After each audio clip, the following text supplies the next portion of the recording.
let's go ahead and get started with our introduction here. So, hey, as we said before, if you need to speak up during the event, just hit that space bar that will activate your microphone. Don't be bashful. That's okay. If you have a question about something or don't understand what we're explaining, please go ahead and type it into that chat box. And we'll absolutely get to your question at the end. That's the best part of our event. So we're told is they ask us anything rapid fire following the presentation. So, hey, let's go over the agenda for today. It's already August, and the ATF year is coming to a close. End of October, I believe. Is it September, October, JC? What's that? The ATF fiscal calendar. September. September, end of September. There you go. All right, we'll talk about that in a little bit here. But what are we going to do today, guys? We got to go over and just remind you about any updates with state and federal legislation. So there's a lot of stuff being talked about on the internet, and there's a lot of stuff happening in the courts. It's going to be a very busy next couple of months for gun dealers and the ATF. We'll go over the ATF inspection stats as we do, tell you where it's hot, where it's not. And when the ATF shows up, we definitely want to make sure you guys clearly understand what to do, because we get a lot of calls from folks who don't know us, haven't been on these webinars, never heard of us, and the ATF shows up and they panic. They find us on Google or YouTube or something, and they call us, and it's a little bit too late typically. So we want to make sure you're prepped. JC is going to take you through Compliance Corner. We're going to talk about 4473s, printing pages, what to do with all of those and why. What gets attached, what doesn't, how to manage fire control units, updates on some NFA transfers and reminders, military and law enforcement sales. We're getting a lot of calls on these issues. And more critically, probably the most critically explained process today is going to be this NICS point of contact verification, reporting and documentation that we keep urging all of you to manage differently, so that you have the records available later. And then we'll have our famous Ask Us Anything. All right, here we go. We're going to again talk about what's in the news. What is everybody talking about? First of all, let's revisit what we spoke about last month with Vanderstock versus Garland. It all has to do with the ATF ruling 2021-05F, the definition of frame and receiver. We told you that that rule was vacated last month and that the ATF had time to appeal. And guess what? They did.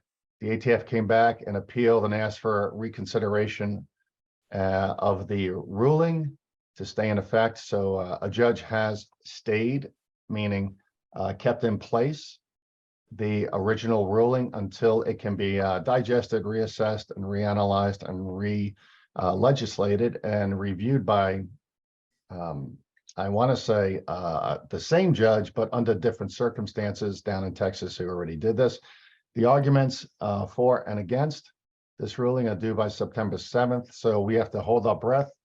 By our next broadcast, we'll have an update on this and tell you whether or not the frame and receiver ruling is enforceable, and if you have to do anything regarding any of that. Over in Colorado, believe it or not, last week they passed a law a while back that said as of last week, everyone in Colorado who wanted to purchase or transfer a firearm had to be 21 years of age or older.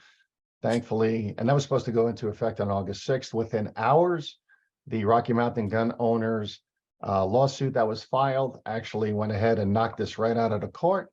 So thank you very much, Rocky Mountain gun owners. Just another reason why you should be supporting all of your local Second Amendment nonprofits and advocacy groups for the firearms industry where in your area or even nationally.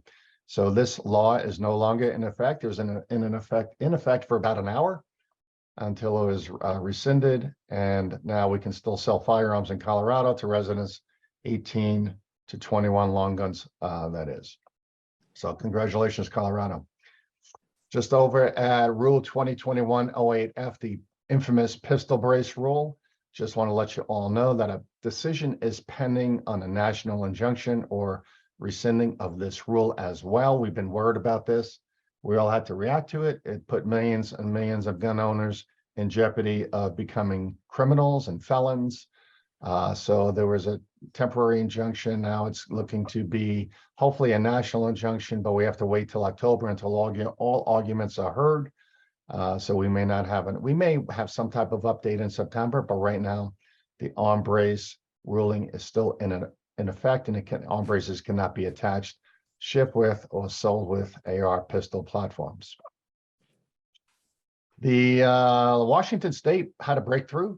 They've got some legislation brewing up there to rescind and repeal the magazine ban, the 10-round magazine ban that's been in place since last fall. So we want to make sure this goes through. Again, there's a lot of supportive argument about removing that ban, and we hope that that actually plays through. And if it does, it may be the road to recovery for a lot of the other additional laws that are anti-Second Amendment and deemed unconstitutional in the state of Washington. So stay tuned. More on that. A lot of you call us regarding transfers.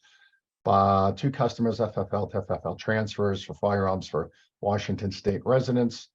So right now, you still cannot ship the magazine if it's greater than 10 rounds. Hopefully we have more information, better information for you in the next month or two. And lastly, we're talking a lot of news on the internet about the bump stock ruling that was put in place back in 2018. Basically, that has been reviewed and deemed unconstitutional, but it's in appeal with the Supreme Court. We just need to hold on a little bit longer to see if that actually gets repealed in whole, because the ATF, as we know it, is violating what we call the Administrative Procedure Act. Hey, Roland, how are you? And APA, short acronym for it is APA, and it disallows any type of government branch from extending laws without congressional appeal or authorization. So we're hoping that's the final determination in the end. And if that goes through, that will also apply to the forced reset trigger and wide open trigger rules that are also put in effect by the ATF under this, what we call the overreach administration. And hopefully this also gets repealed and rescinded, but we have to stay tuned for that. We'll see what happens with the bump stocks in the next month or two, probably 2 months, October, we think.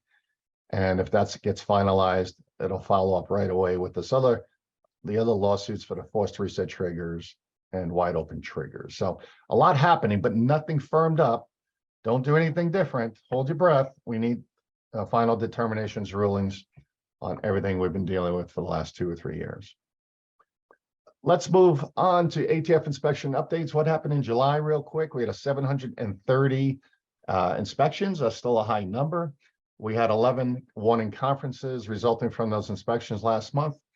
We had 18 notice of revocations finalized and hearings concluded, which means 18 gun dealers lost their license, closed the business, sold it, etc. Unfortunately, that's still a very high number, almost 2.5%.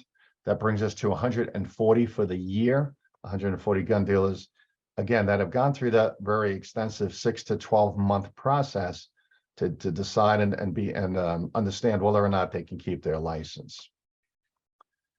All right. Which offices have the most inspections? They're right there. Same top 5 that we've seen month after month, primarily because the amount of FFLs in those areas and the number of IOIs they have on the team to actually go out and do the inspections.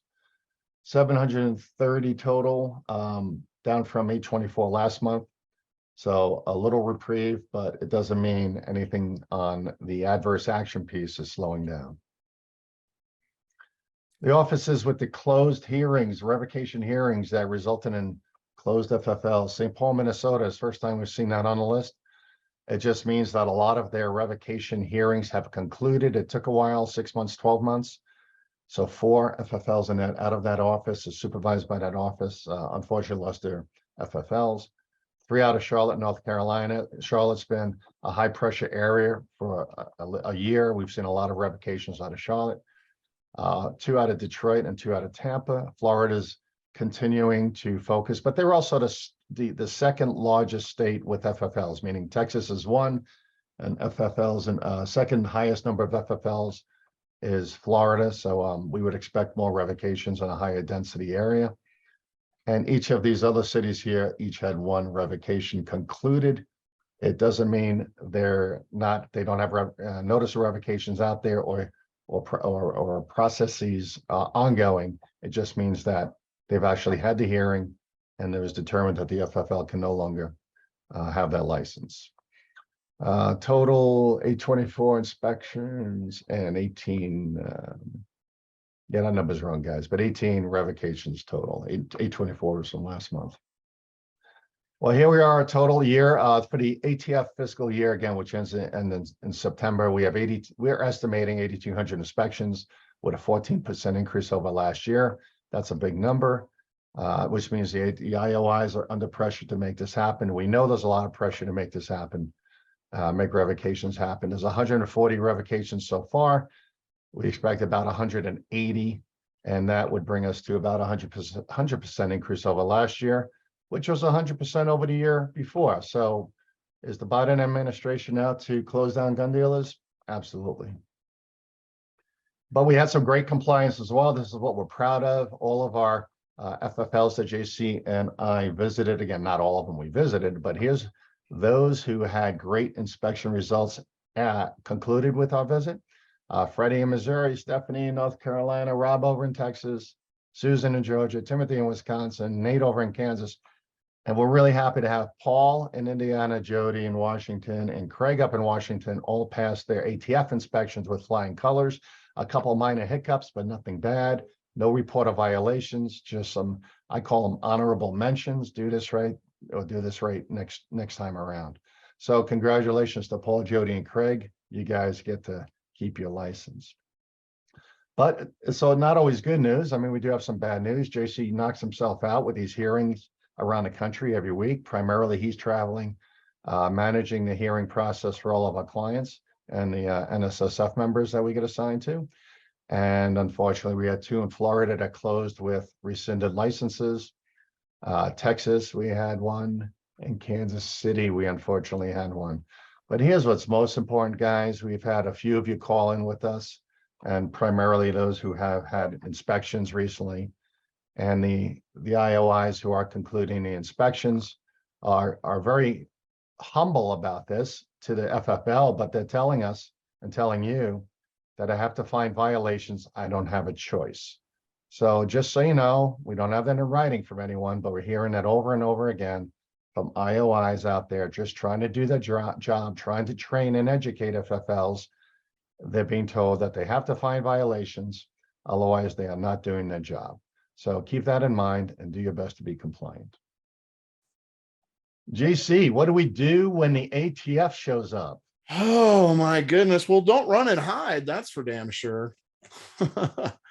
Oh, we're going to go over a number of different topics today relative to inspections so that we all are very knowledgeable on what to expect. Many of you have gone through inspection processes previously. Maybe the last time you were inspected, things were a little differently. We say it time and time again. Yes, that IOI is going to show up. They're going to be nice to you. They don't want to cause any conflict. They want you to be comfortable with them. They want you to share information with them. And you, rightfully so, need to take some caution because, well, they're regulators. They're investigators. They are there to ensure that you are compliant with all the federal regulations and all the laws and rules around transferring firearms and conducting commerce with firearms. So let's take a look at what you need to be prepared for. JB. Coming. There we go. All right. So the Firearms Compliance Inspection, that's what these things are called, right? So the ATF shows up. They are going to show up during business hours.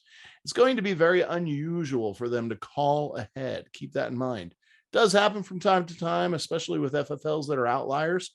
Hey, if you're lucky enough to get a phone call and a heads up, by all means, consider yourself lucky. Maybe you should go play the lottery as well. So big thing is when they do show up, actually one of the 7 deadly sins is refusing entry.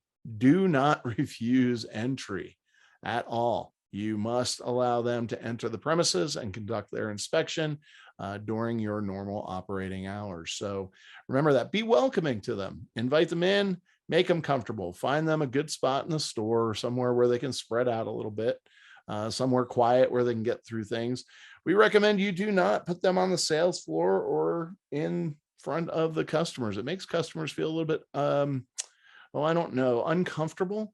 If they know ATF is sitting there looking at your records, they probably not a great customer experience for them. So you want them off the sales floor. You don't, want to put them out there and in front of the customers and as they're going through everything. So just set them up somewhere comfortable, back room, warehouse, whatever the case may be. Don't put them in the coldest room in the building. Don't put them in the hottest room in the building. Make sure it's a comfortable spot. You need to be prepared and be organized when the ATF walks in. I would tell you this, that, you need to be able to immediately provide them with the records they request. And we'll go over some of those things here in a moment. The other thing for all of you NSSF and VIP FFL consultant clients, please, please, please pick up the phone and call us immediately upon their arrival so we can walk through some things and just understand what's going on, see what they're looking for, make sure it's a standard compliance inspection. So pick up that phone and call us immediately so we can give you some guidance. It tends to be a stressful situation sometimes. So we just want to talk you down off that ledge and give you some real quick tips and some guidance for you to follow immediately when you're engaging and interacting with the IOI for the first time. That typical ATF Firearms Compliance Inspection is going to start out with an inventory verification. They are going to spend their time going through all of your firearms and comparing them to your A&D records. It's going to be book to gun, gun to book, to make sure everything is accounted for, make sure everything is recorded properly, and to make sure that they verify all those records. It's very rare that they do not go over the entire inventory. It does happen from time to time, but I would tell you that it's very rare they will do 100% inventory verification. So be aware of that. You want to make sure that you know how to print off your A&D record if you're utilizing an electronic A&D provider. All right. You need to know how to print that off. You need to ask them, do they want to scan or do they want to physically check everything off? If they want an electronic copy of your 4473, we don't recommend it. We recommend, if you have to, you give them a PDF copy. And you ask them to provide that back to you upon departure, because we don't want them leaving the building with all of that PII. There's no reason for them to take that with them. So you want to make sure that they're doing everything on premise for the inspection. All right. And if a request comes down, you can always pick up the phone and call us and ask us what to do in that given situation. So next, once they get done with your inventory, they are going to move on to the ATF Form 4473 and start a review of the last 12 months. Typically, what happens, what are we going here? Yeah, typically, what happens is they are going to look at only the last 12 months. So if they come in, say they came in today, they will look through to August 14th of 2022. So you're going to want to make sure that your last 12 months, and sometimes I say, put 13 months together. So that way it's easy to kind of put the last month in your file and you're ready to go. We want you to keep those records organized. If you file them by TTSN, if you file them by chronological order, if you file them by alphabetical order, whatever the case may be, you just need to make sure that you are consistent across the board. All right. So make sure that those are organized, readily accessible, and you're able to provide those in short order when requested. Keep in mind that the ATF is going to walk in with if you're a NICS state, with the last 60 days of NICS transaction numbers to verify that you have recorded all of those NICS transactions properly. You want to make sure that you have that ability to prove that. You want to make sure those firearm transaction records, that ATF Form 4473 is completed properly, especially those last 60 days, because they're going to go through and verify every one of those next transaction numbers you've been issued. If you're a point of contact state, chances are they will walk in with the control numbers from that point of contact state. Sometimes they have a lot more than 60 days. They may have the entire year's control numbers or the last 12 months control numbers to verify against. So you need to be prepared for that with point of contact states. Denied transactions, they're going to review the last 5 years of all of your denied transactions. Just did a mock inspection last week in FFL, helped him out, got his denied transactions all squared away, made sure those were organized. You want to organize them by year and then by whatever filing system you use. I always prefer chronological. That's my recommendation, but just get those organized in such a way that they know, okay, this is the last 5 years. This is here's, 2020, 21, 22, et cetera. So you want to just make sure those are organized, nice and clean. Make sure they're completed through item 35. That's right. You have to print and sign, do not date on those denied transactions. So you want to make sure that everything is completed through box 35. All right. Next, you're going to get a closing conference.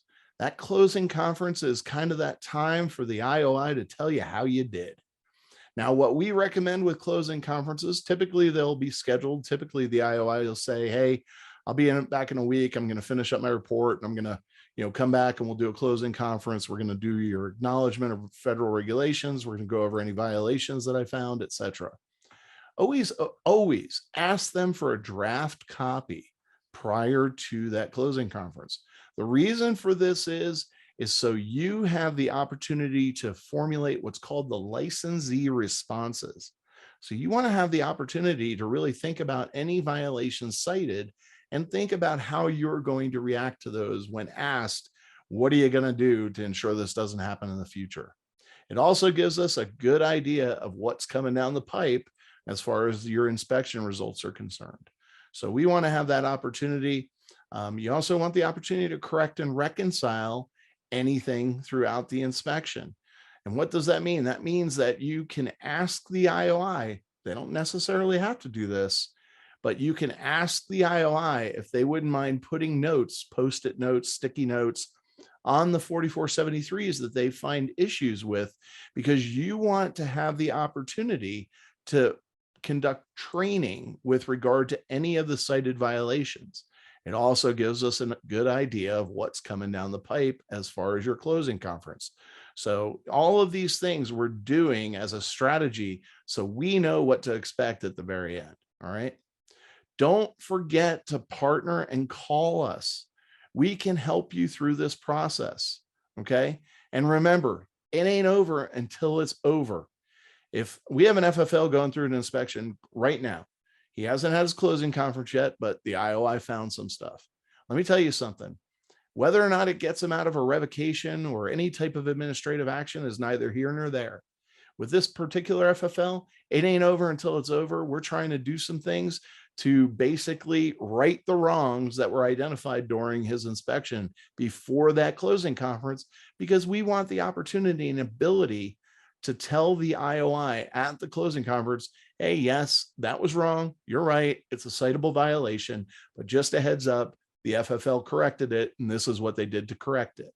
So that way, maybe it grants them a little bit of latitude to either A, add that as a licensee response that although this was a cited violation, the licensee fixed it, or maybe it'll rescind that violation depending on what it is. So we want that opportunity. So always remember, it ain't over until it's over. All right. Until you get that final report of violations in your hand or sign that acknowledgement of regulations, that inspection is still open. Next slide. Yeah, JC, a couple things quickly. I think you were referring to that inspection going on where, so coincidentally, guys, I mean, we've been doing this for a long time and we've been through almost 100 hearings in the last 2 years. But, most of the IOIs, area supervisors, and definitely the DIOs out there, your directors, ATF directors, all know us, either through NSSF or hearings or on-site reviews. And it was funny, we had a call last week with an FFL, took him about 20 minutes to get through the issue and, trying to figure out his strategy. He had all types of strategies he was going to propose and how do we work and how do we partner and all this. And in the end, I said, well, who's your IOI? And it was somebody we basically they're very friendly with. And, within about 15 minutes and speaking with the IOI, we were able to basically talk this FFL off the ledge, as we say. Now, we obviously, JC was just referring to, it's an FFL in the middle of an inspection, but thankfully he called us and didn't wait till the end. And that's the most important part about this slide is don't wait till the end. Yeah. No matter how prepared you are, your fight with the ATF on violations is going to be a lot different than having a fight with coaching partners and experts behind you or on your team. And even if you're not a VIP or an NSSF member, call us anyway. Go out to our website and grab our How to Prepare for Your Next Inspection Guide. Right there at the bottom, click on the bonus file button, and all of our information is right there for you. If you're a first-time FFL, get in touch with us, make a call. We'll help you through this. But don't wait to the end of your inspection. Don't wait till your closing conference is scheduled to give us a call. By then, it's usually much too late, and you missed some great opportunities to reconcile, make corrections, and kind of minimize the impact of your closing conference if you have violations. Yeah. So JC, you think it's a good idea if I read that letter we got last night? Would that? Yeah, why not? Yeah. So folks, again, we get people find us on Google, word of mouth, through you guys or our website, et cetera. And we got this letter yesterday. I'd like to read it to you just to show you how critically important it is. And again, pat yourselves on the back for attending today and getting this information and being with us in the past. But here's the letter. So we received it. It went to info@FFL Consultants, which is our main email inbox. It says, "Hey, and I'm going to change the name in the state just to protect the FFL. But here it is. My name is Bob, and I've been an FFL holder for approximately a decade. I run a firearm and machine shop in the Midwest, and this business has been built from the ground up by me and my wife to support a family which now includes 2 young children. During that time, I've maintained immaculate records, complied with every ATF request, and have run a highly regarded business with impeccable reviews. This week, I was visited by the ATF inspector for what I expected to be a routine audit. The inspection of books and inventory was quick and without incident, and the agent was complimentary of the quality and organization of my records, which they typically are, right? And this is as they are befriending you and building rapport with you. Next, during the process, there were several things that caught my eye with regard to the ATF's records collection and retention. Credit to the FFL for keeping a close eye on the IOI's activities. Several days after the inspection, I was informed that the ATF will be pushing for revocation of my federal firearms license due to a single transaction record. This Form 4473 showed an expired state concealed handgun license as one of the forms of identification. It was actually used as the exemption in lieu of the background check, which was permissible in this state, but it was expired. This individual also presented a valid state driver's license, was a prior sheriff's deputy, and even went to renew his concealed handgun license the next morning upon being notified. This individual was and is simply qualified to legally own firearms. I am currently awaiting my second meeting with the inspector to discuss what's next, but I have been told that I will have the option of fighting this outcome or voluntarily forfeiting my license and turning over all of my records. At this point, I am weighing my options, looking for insight and embracing support where available. My family and I are concerned for the future of our country when this is what passes as justice. And yes, we will. We have already been in contact. As late as it was last night, we gave some consoling advice. We'll be talking again with him this afternoon, and hopefully we can find a way through this unfortunate violation. But back to what we heard earlier, the IOIs must find violations, otherwise they're not doing their job. So everything you can do with or without us is critical to your success. All right. All right, so let's hit compliance corner for this month.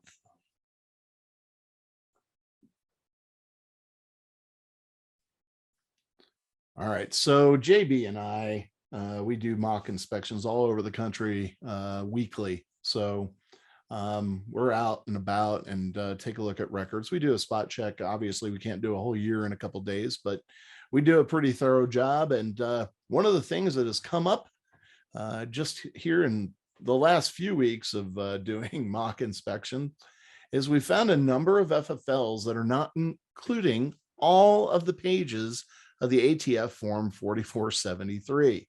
I'm not sure how this is happening. I'm not sure why this is happening, but we've seen some very unusual activity with FFLs and not keeping all 7 pages with the 4473. That is required per the instructions of the form. All 7 pages must be included. Now, something else that's come up for some reason is FFLs are asking us if you can print two-sided.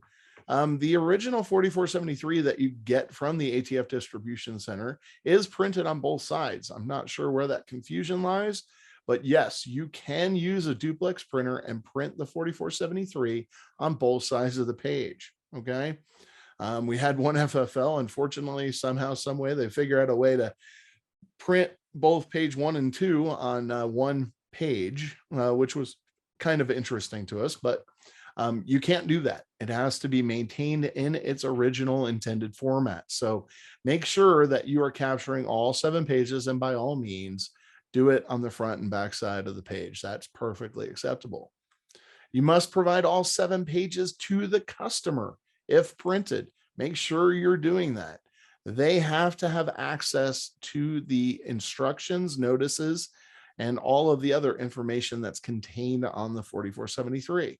So make sure you're giving them all 7 pages. That way, if they need to refer to something, they have the ability. Again, maintain all 7 pages associated with that transfer in your paper file or electronic. It doesn't matter. You must maintain all 7 pages.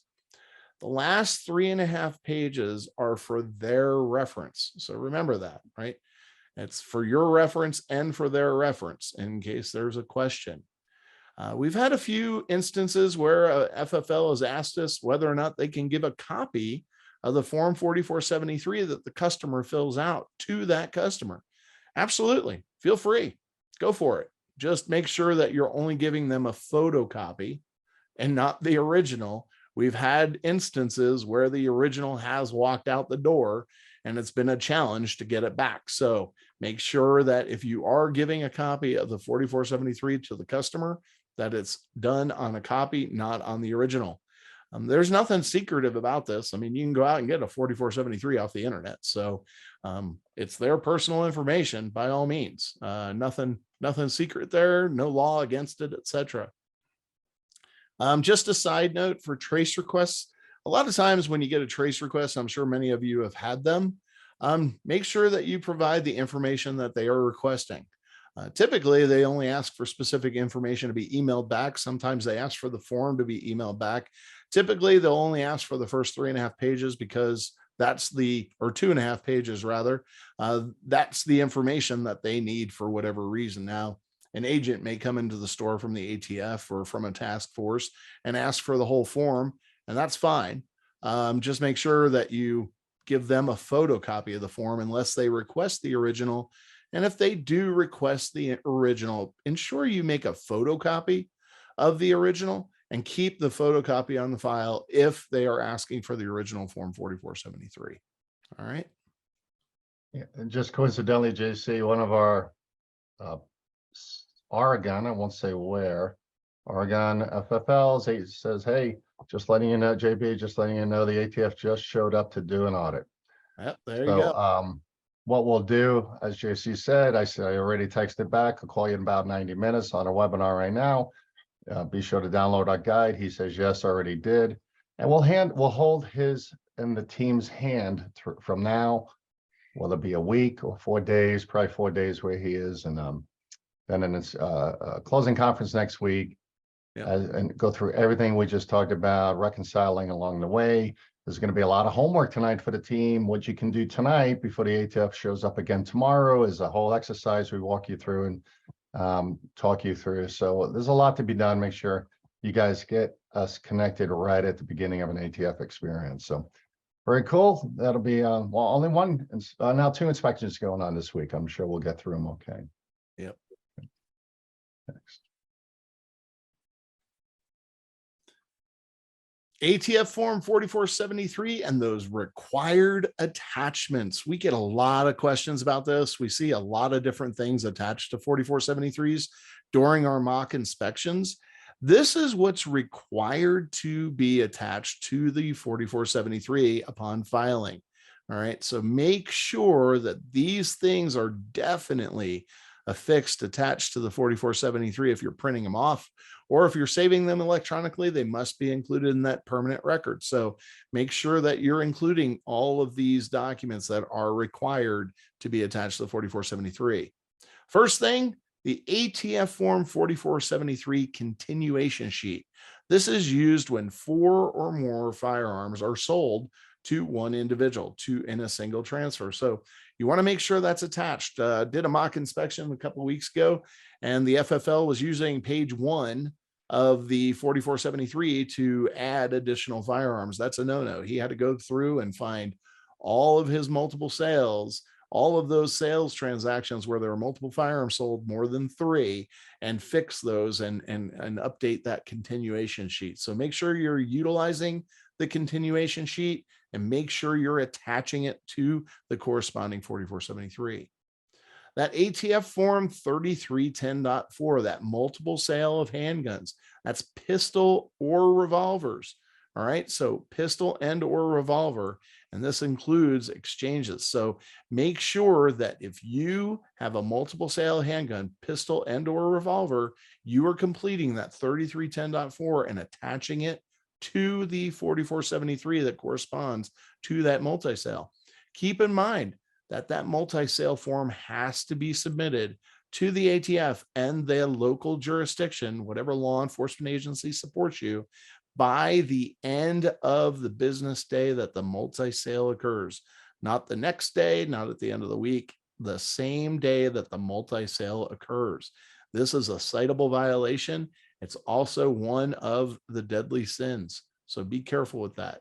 For those of you that are on the southern border states, that is New Mexico, Arizona, California, and Texas, those are the only states, FFLs in those states must submit the ATF form 3310.12, multiple sale of rifle. If you don't know what that is, take a look at the back of it. It'll tell you exactly when you are supposed to turn that form in, okay? And if you are one of those southern border states, you must attach that to the 4473 and submit it by the end of the same business day that the multi-sale occurs. Of note, just in case, you FFL type 7s, if you are operating under a type 7, you are not required to submit the ATF form 3310.12. Keep that in mind. It's a unusual little nuance related to that form. Only type 1 and type 2 FFLs are required to submit that form. So keep that in mind. FFL type 7s, don't freak out if you haven't been doing it. Overturned appeal letter. That's if an individual is denied and they appeal that denial and win, they are going to get an overturned appeal letter from either NICS or the point of contact state. You're going to want to get that appeals management database identification number, the AMDID, notate it properly on the form and complete that transfer if you're allowed. In other words, if it's within 30 days of the original background check. Now, keep in mind, you can give a copy of the overturned appeal letter to the customer, a copy. You must maintain the original and attach it to the corresponding 4473. Don't give them back the form. You need to keep it. All right. Corrections post-transfer. Corrections post-transfer, you're to make a photocopy of the page where the error exists, and you should attach a copy of that correction to the original 4473. So you're going to make a photocopy of the page where the error exists, make the correction, and then you're going to attach that photocopied page to the corresponding 4473. The exception to the non-immigrant alien prohibition. Now, yes, there are a number of exceptions for that non-immigrant alien prohibition. So non-immigrant alien, somebody here on a work visa, student visa, etc., can purchase a firearm as long as they have a valid hunting license. The other exceptions are few and far between, and they're very rare. The most common that we see is that hunting license. It could be a hunting license issued in any state.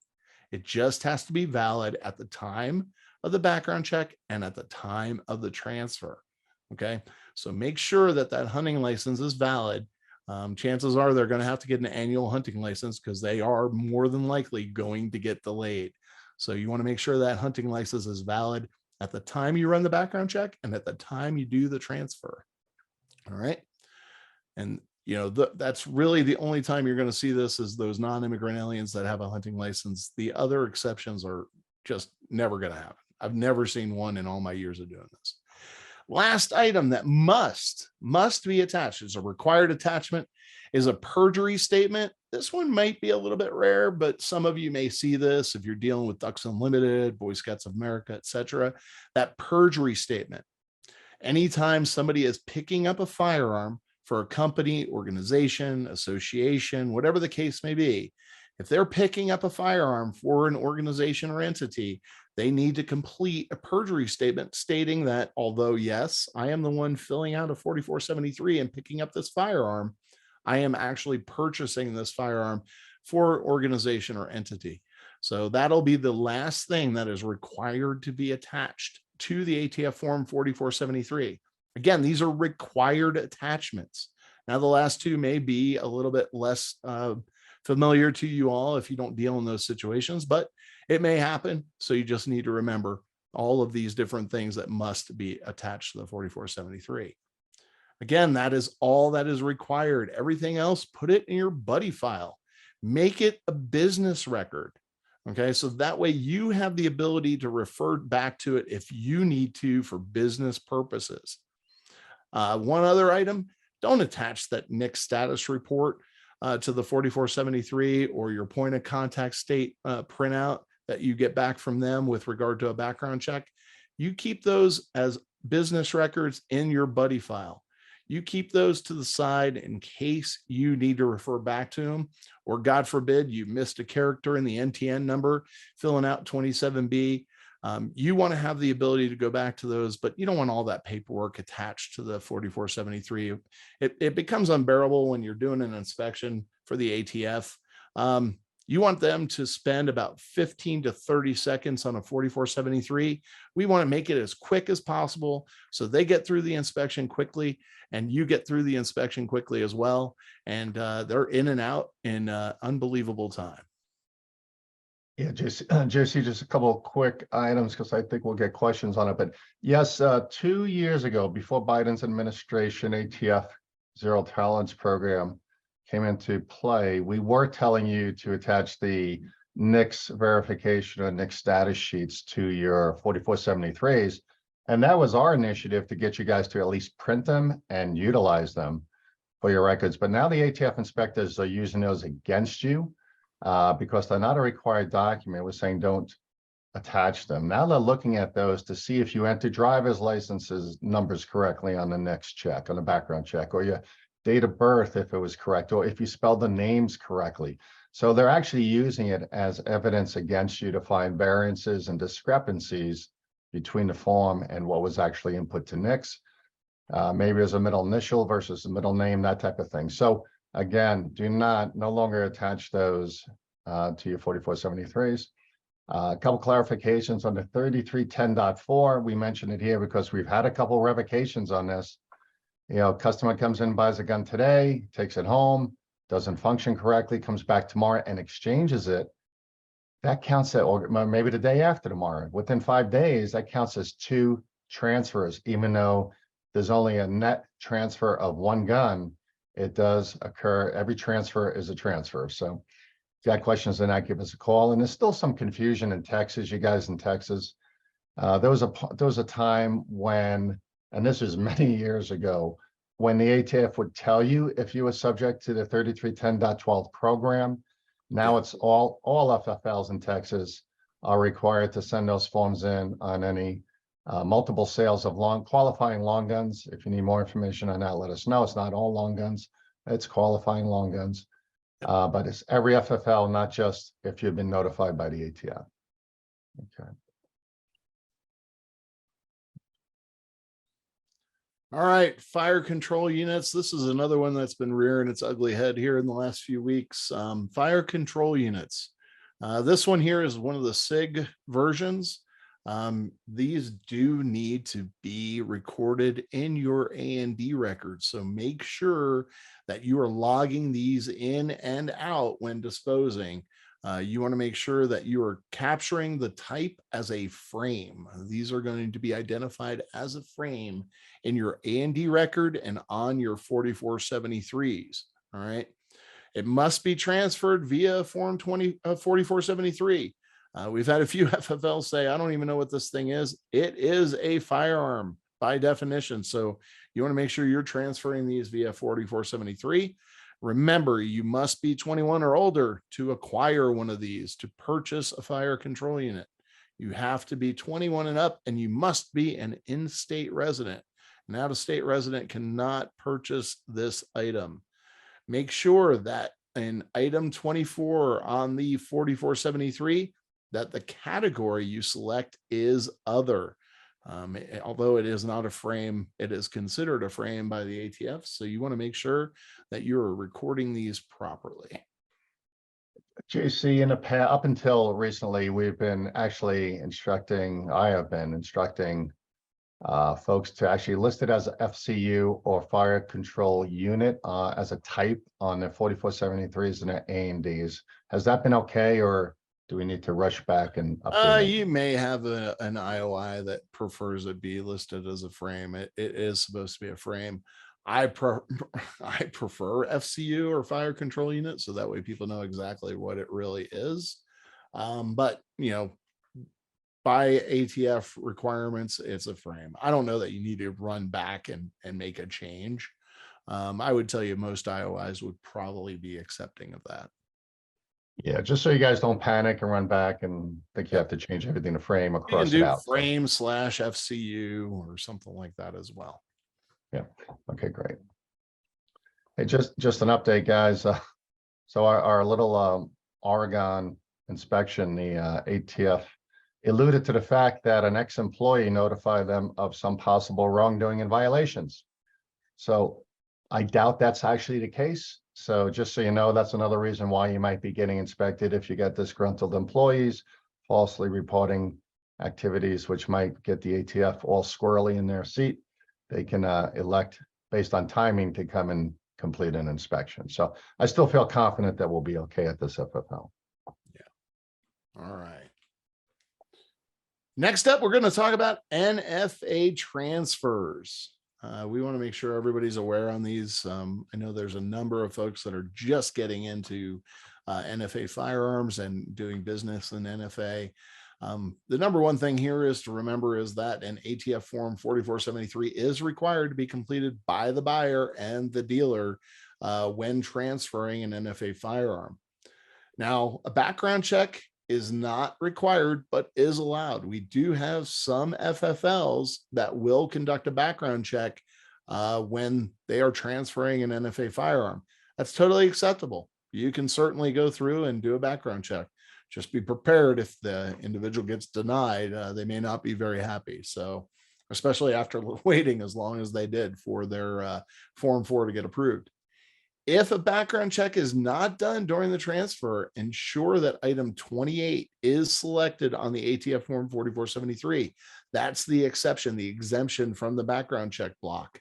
Okay, that is specific for NFA firearms. Go back, JB. Yeah, sorry about that, Jim. Yep. What if a customer moves since the Form 4 was submitted? Well, that all depends. If they moved out of state, sorry, that's pretty much done. As it relates to that Form 4, you need to contact NFA and have that moved back to your NFRTR. If the customer moved in state, as long as all of their information is correct on their identification, etc., you are good to go as long as they are remaining in state. They will put their new information on the 4473, and you will tell them to contact NFA and have their Form 4 updated. All right. Record keeping. We've run into this a few times over the last few weeks when we're going through 4473s. Make sure that Form 4s, when you transfer that NFA firearm, number one, it is not required to be kept after the transfer. If you do decide to keep it, and we actually recommend that you keep this as a separate record for customer service purposes, make sure you're keeping it separate from the Form 4473. That Form 4473 that gets completed upon the transfer needs to be filed with all your other 4473 paperwork. It does not get maintained separately. I don't know where that came from, but it came from somewhere, and people have been keeping the 4473s for NFA transfers separately. No, it gets filed with all your other 4473s. All right.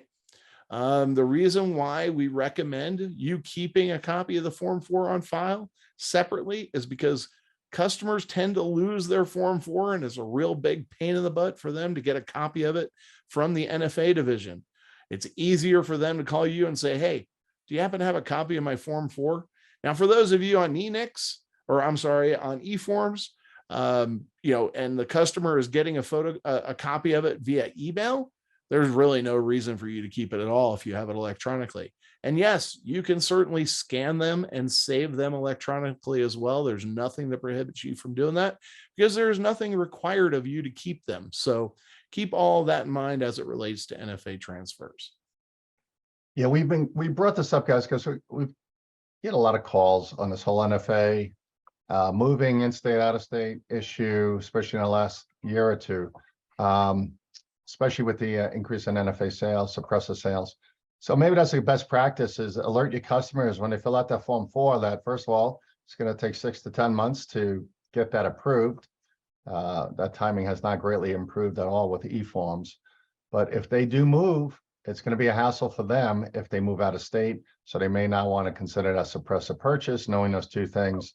And in essence, out of state, you basically start over. Am I correct, JC? Yep. Start all over. You cancel that Form 4. You can certainly Form 3 it to an FFL near them, but they need to be reminded that if they move again, they may not be able to get their device. So, all right, let's talk about some unusual transfers. This was one, I think it was either last week or the week before, right, JB? Yeah, last week. Yeah, last week we actually had a buyer of a firearm in a store, one of our VIP clients, and sure enough, he only had one name. His name was Bear.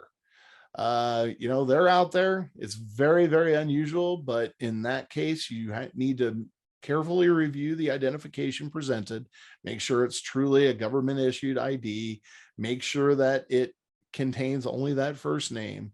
Request a secondary government issued document just to double verify and make sure that there's nothing funny going on. When they fill out that Form 4473, that customer in last name is going to put no last name or none, and middle name, it's going to be the standard NMN for no middle name. And in item 32, you want to just tell the story. Okay. And in this situation, customer only had one name, verified primary and secondary government issued documentation. And we recommend in this scenario, and only in this scenario, you take a photocopy of that primary and secondary ID and attach it and affix it to that Form 4473, just because this is one of those one-off scenarios and highly unusual. So this is one of those times where we'd say, yep, definitely you want to include a little bit extra documentation on this, just so that IOI, when they do the inspection, and doesn't wig out about you transferring a firearm to somebody with only one name.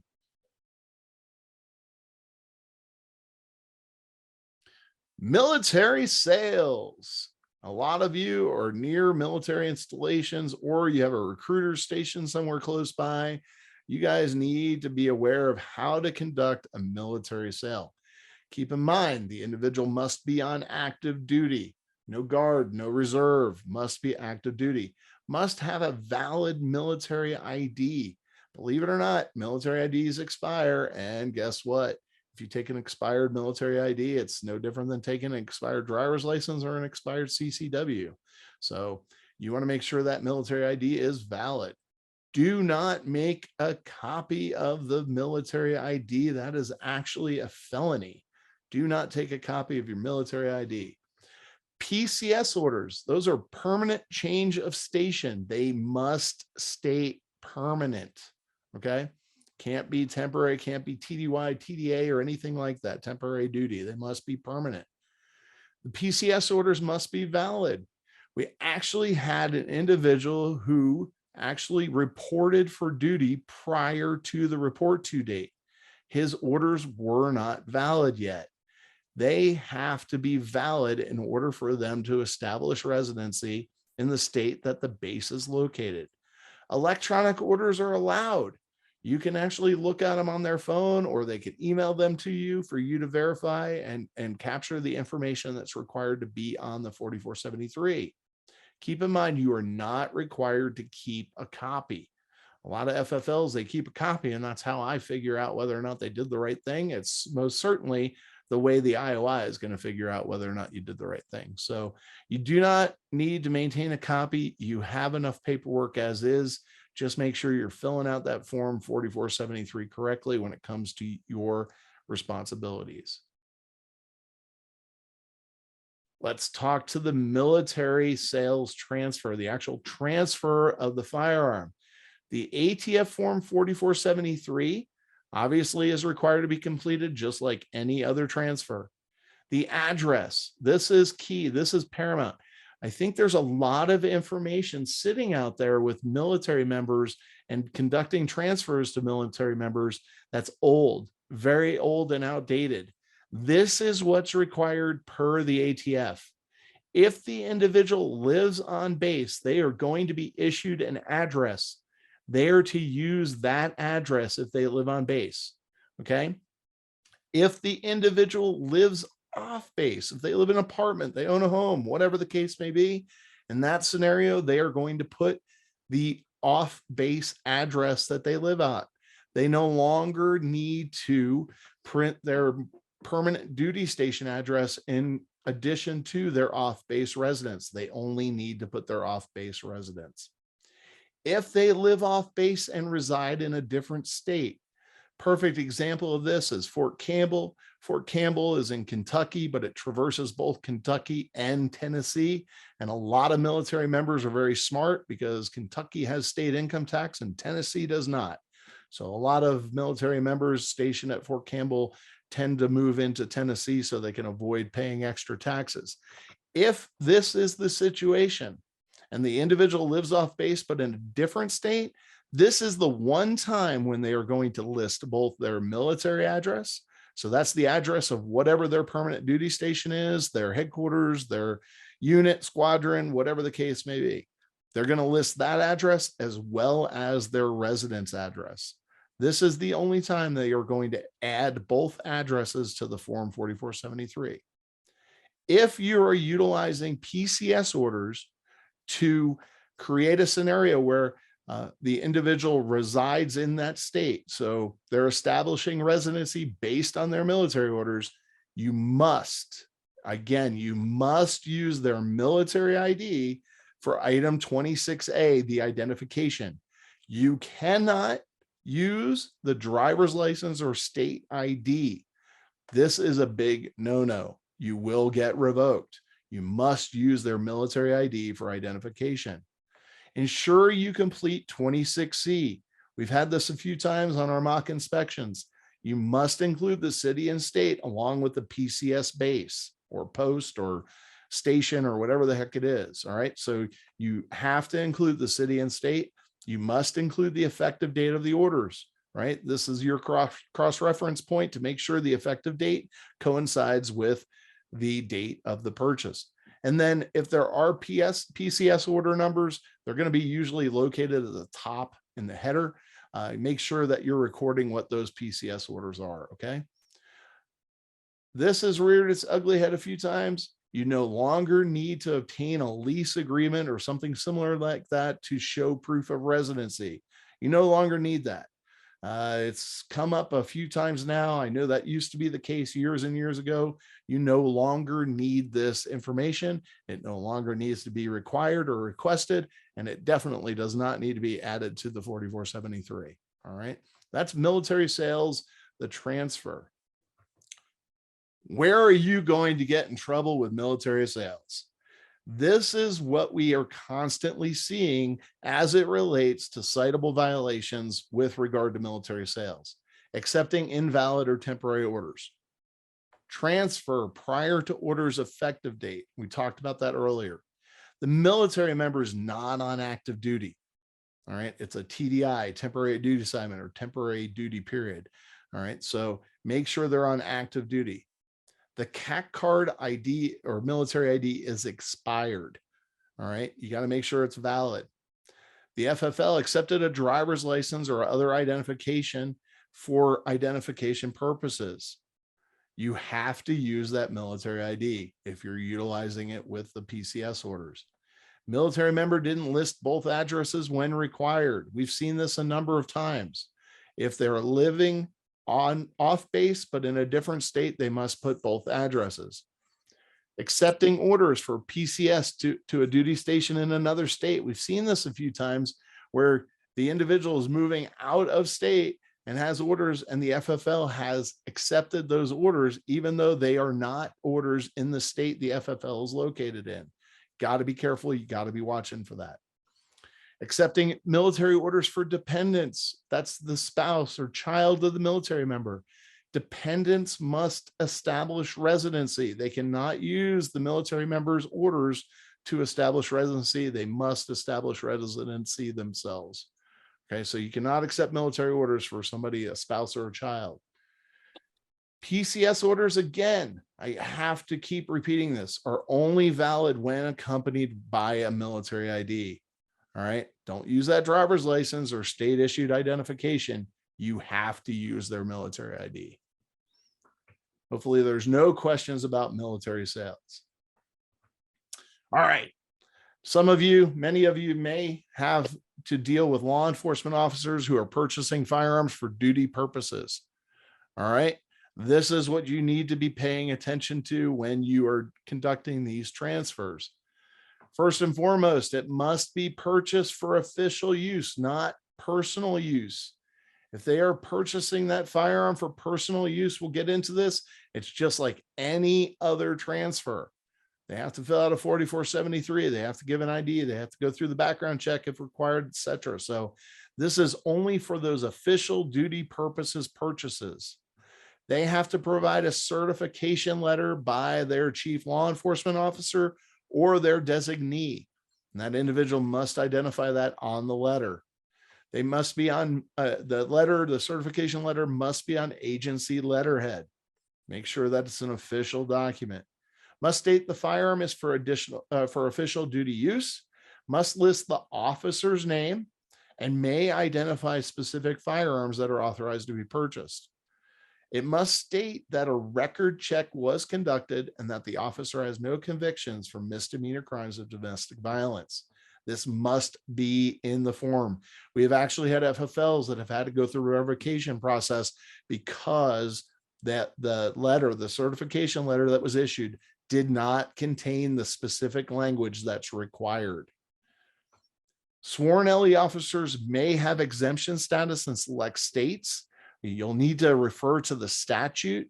And what do we mean by this? This means the wait periods. In some states, if you are purchasing or the individual's purchasing a firearm for official duty purposes, they may be exempt from any wait periods. All right, so you need to know your own statutes. Go back. Thanks. Record keeping. Form 4473 is not required. Again, it's not required. A background check is not required. You will take the agency letterhead, that certification letter, and you will file that in lieu of a 4473 and a background check. Disposition is entered using the officer's name and their address, okay? The law enforcement address. The certification letter is to be maintained on file with your form 4473s. You might want to put like a little piece of paper on top of it. Just says, you know, certification letter for a law enforcement officer purchase for official duty purposes. Again, if no LE certification letter is presented, the process is like any other transfer. Agency sales, a little bit different. You can sell firearms to law enforcement agencies and other government entities. They are exempt from the GCA. You can sell or ship firearms to any LE agency or government entity anywhere in the United States. You must verify the purchase order and the agency are valid. You must obtain a copy of the purchase order for your records. We also recommend obtaining that law letter or certification letter from a chief law enforcement officer telling you, hey, we're buying this for official duty purposes. The firearms listed are going to be assigned to law enforcement personnel assigned to the agency. The purchase order should include the quantity description of the firearms being purchased, including type, manufacturer, model, caliber gauge, serial number if available for whatever reason. If you don't have serial numbers, that's fine. The rest of the information should be included. Record keeping, maintain the purchase order for your records. You can create a separate file for these type situations. When the agency is coming to pick up the firearm, no 4473 is required. And the A&D record, the disposition will be recorded to the agency in that agency's address. So you want to make sure your A&D records are uptight. All right. If you do get that law letter, keep it with the purchase order. It's recommended but not required. All right, that's it for the unusual situations. Now we're going to talk a little bit about internal audits. The next point of contact reports. We talked about this a little bit earlier as it relates to the 4473 and what you should keep with your 4473. We recommend obtaining this information, but keeping it on file separately. All right. For those of you that are on Enix, that print detail contains all of the buyer information and results. We recommend printing or saving it. It's great to have on hand in the event that you needed to back something up that maybe you didn't put all 9 characters of the NTN number down. The Enix history query, you can print this off daily, weekly, or monthly, print it or save it. It's great for using against your monthly or weekly 4473s to verify that all of your NICS transaction numbers or all of your point of contact state transaction or control numbers are accounted for. Point of contact states, for those of you that are a point of contact state, you may be able to print or save that result based on the background check. Make sure you keep those. Make sure you keep them separately. You can save them electronically, whatever the case may be. Atypically, and Florida is a great example of this, they send you a monthly summary report that contains all of the control numbers that you were issued. Make sure you keep them. We've done a number of revocation hearing processes down in Florida, and I don't know how many times I've had the FFL have to contact the Florida Department of Law Enforcement in this particular example to get old summary reports so we could verify and cross-reference information that the FFL was cited for. So make sure you're keeping them. Keep them on file, scan them, save them electronically, whatever the case may be, but keep them, all right? Great for internal audit practices. You want to cross-reference these summary reports against your 4473s on a weekly or monthly basis just to make sure you account for everything. Remember, I talked about it at the very beginning. The ATF is going to come in and they are going to use this information to cross-reference against your 4473s to verify your background check. So make sure that you're keeping this information and you're doing your own internal audits before you get inspected so you can ensure you can account for all background checks that were completed. All right. ATF can and will verify NTN numbers and the date they were issued on. So if you're, notating something that's not correct, the ATF can go back and verify that an NTN or control number was issued on the date that is notated on the 4473.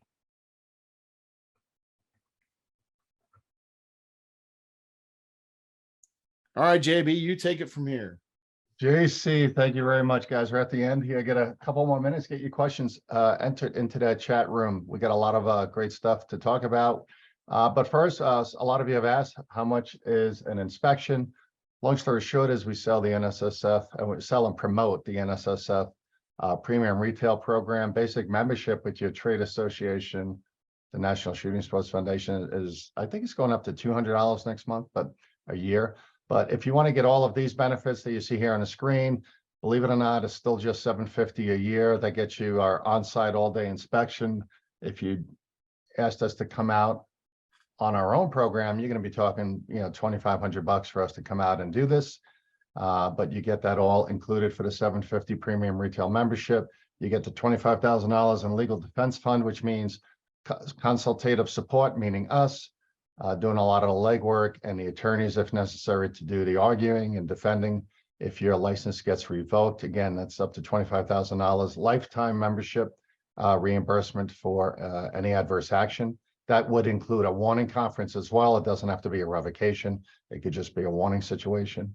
Gets a lot of education and awareness programs available from the NSSF website and from us, and other member support resources, tickets to SHOT Show and that type of thing. But one of the best things is the 24-hour support to become a premium member, get on board, get a visit, get clean, get corrected, and get ready for your next ATF inspection. Okay, need more information on that, just contact us directly. We'll get you signed up. We're just going to end with GIRFT. Get it right the first time. We tell you that every time you call us. Here's just the reminders. Review every ATF 4473 twice before you transfer the gun, and at least one more time before you put that paperwork away. And if you're electronic, if you've got Fastbound or Bravo or one of the other software packages, and if you're storing documents electronically, please make sure you have a review process in place. Unfortunately, we visit a lot of those folks who are using automated software to electronically or cloud storage their 4473s. And we find tremendous amount of errors and mistakes because no one is going back to make sure the right information was entered into those spaces before the transfer was completed. So yes, they do automate and make your 4473s a lot cleaner and help with record keeping, but you still have to review those forms for compliance reasons because the ATF will when they come to visit. ENICS and state background check results. JC talked a ton about that. I'll skip that one. If you've had previous inspections, make sure you have no repeat violations. And if you've had previous adverse action, you cannot have any violations. Even if you're in warning status from your last inspection or two or three inspections ago, it could be 10 years ago. We're dealing with the hearing issue where somebody had adverse action almost 10 or 12 years ago and had clean visits since, clean audits, but now he had some issues pop up and they're going back 3 or 4 visits to say you had previous adverse action and now we're going to revoke your license. And it doesn't have to be repeat violations. He had a warning and now maybe he left a few boxes unchecked correctly. So it doesn't have to be a zero tolerance issue. Conduct inventories at least quarterly. You know, GC talked about that, gun to book and book to gun. ATF is going to be looking at that, and they're looking for transposed serial numbers, incorrect importers and manufacturers. If you need any of that help, remember we have those guides available for you. Complete your A&D entries daily. Yes, you do have up to 7 days in some situations, but do them daily. Make it a best practice. Prevent your straw purchases. Make sure you're qualifying every customer with genuine interest and intent. If you need any information on the Don't Lie program from the National Shooting Sports Foundation, please let us know. You can also go out to don'tlie.org and order your Don't Lie kit for free today. Complete your multiple firearms forms as JC reviewed, and please keep proof that you submitted your email or fax. Some of you are still mailing those in. In that case, you don't have a confirmation, but in all other cases, you should. And then respond to ATF traces timely within 24 hours. If you're going on vacation, we get a lot of questions this time of year. What do I do if I'm going on vacation? Give us a call. We'll let you know. You need to have somebody in place to be able to respond to your traces. And of course, if you need support, we are here to help you. And where are we going? All right, Summer Roadshow. We got one ATF NICS retailer training day left. That's going to be in Tulsa, Oklahoma on August 17th. Tulsa. If you can make it or want to find out how to register, or you did not already receive an ATF invite, just contact JC at FFLconsultants.com. He will be moderating our session in Tulsa. JC will also be at the NBS Fall Market, August 21st to the 24th in Fort Worth. Don't miss his presentation. A lot of information we covered here, and then some more goodies for you. And we love our NBS market partners. If you're going to be at Dixie Pawn Expo down in Perdido Beach, I will be there. Come see me, come by the NSSF booth, bring your questions, give me a note ahead of time. Let's set up some appointment to chat, bring your paperwork, bring your issues. I can be reached at jb@fflconsultants.com. We're also traveling to Washington, Minnesota, Texas, Ohio, Alabama, and Mississippi over the next month. So we'll be in touch with those FFLs that we'll be visiting for mock inspections. And here we are, guys. Your favorite session. We've got 142 of you still on board here. I'm going to run through the questions for JC. This is what we call rapid fire FAQ. So your questions will be answered in the order received. Let me get back to the beginning. And JC, are you ready?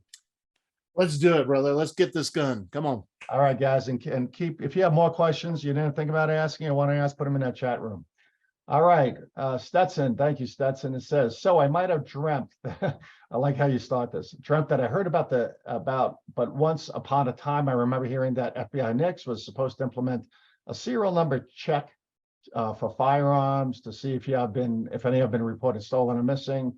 Is this true? Is it still going to happen at some point? It is still going to happen, and FBI NICS is still trying to figure out how they're going to do it.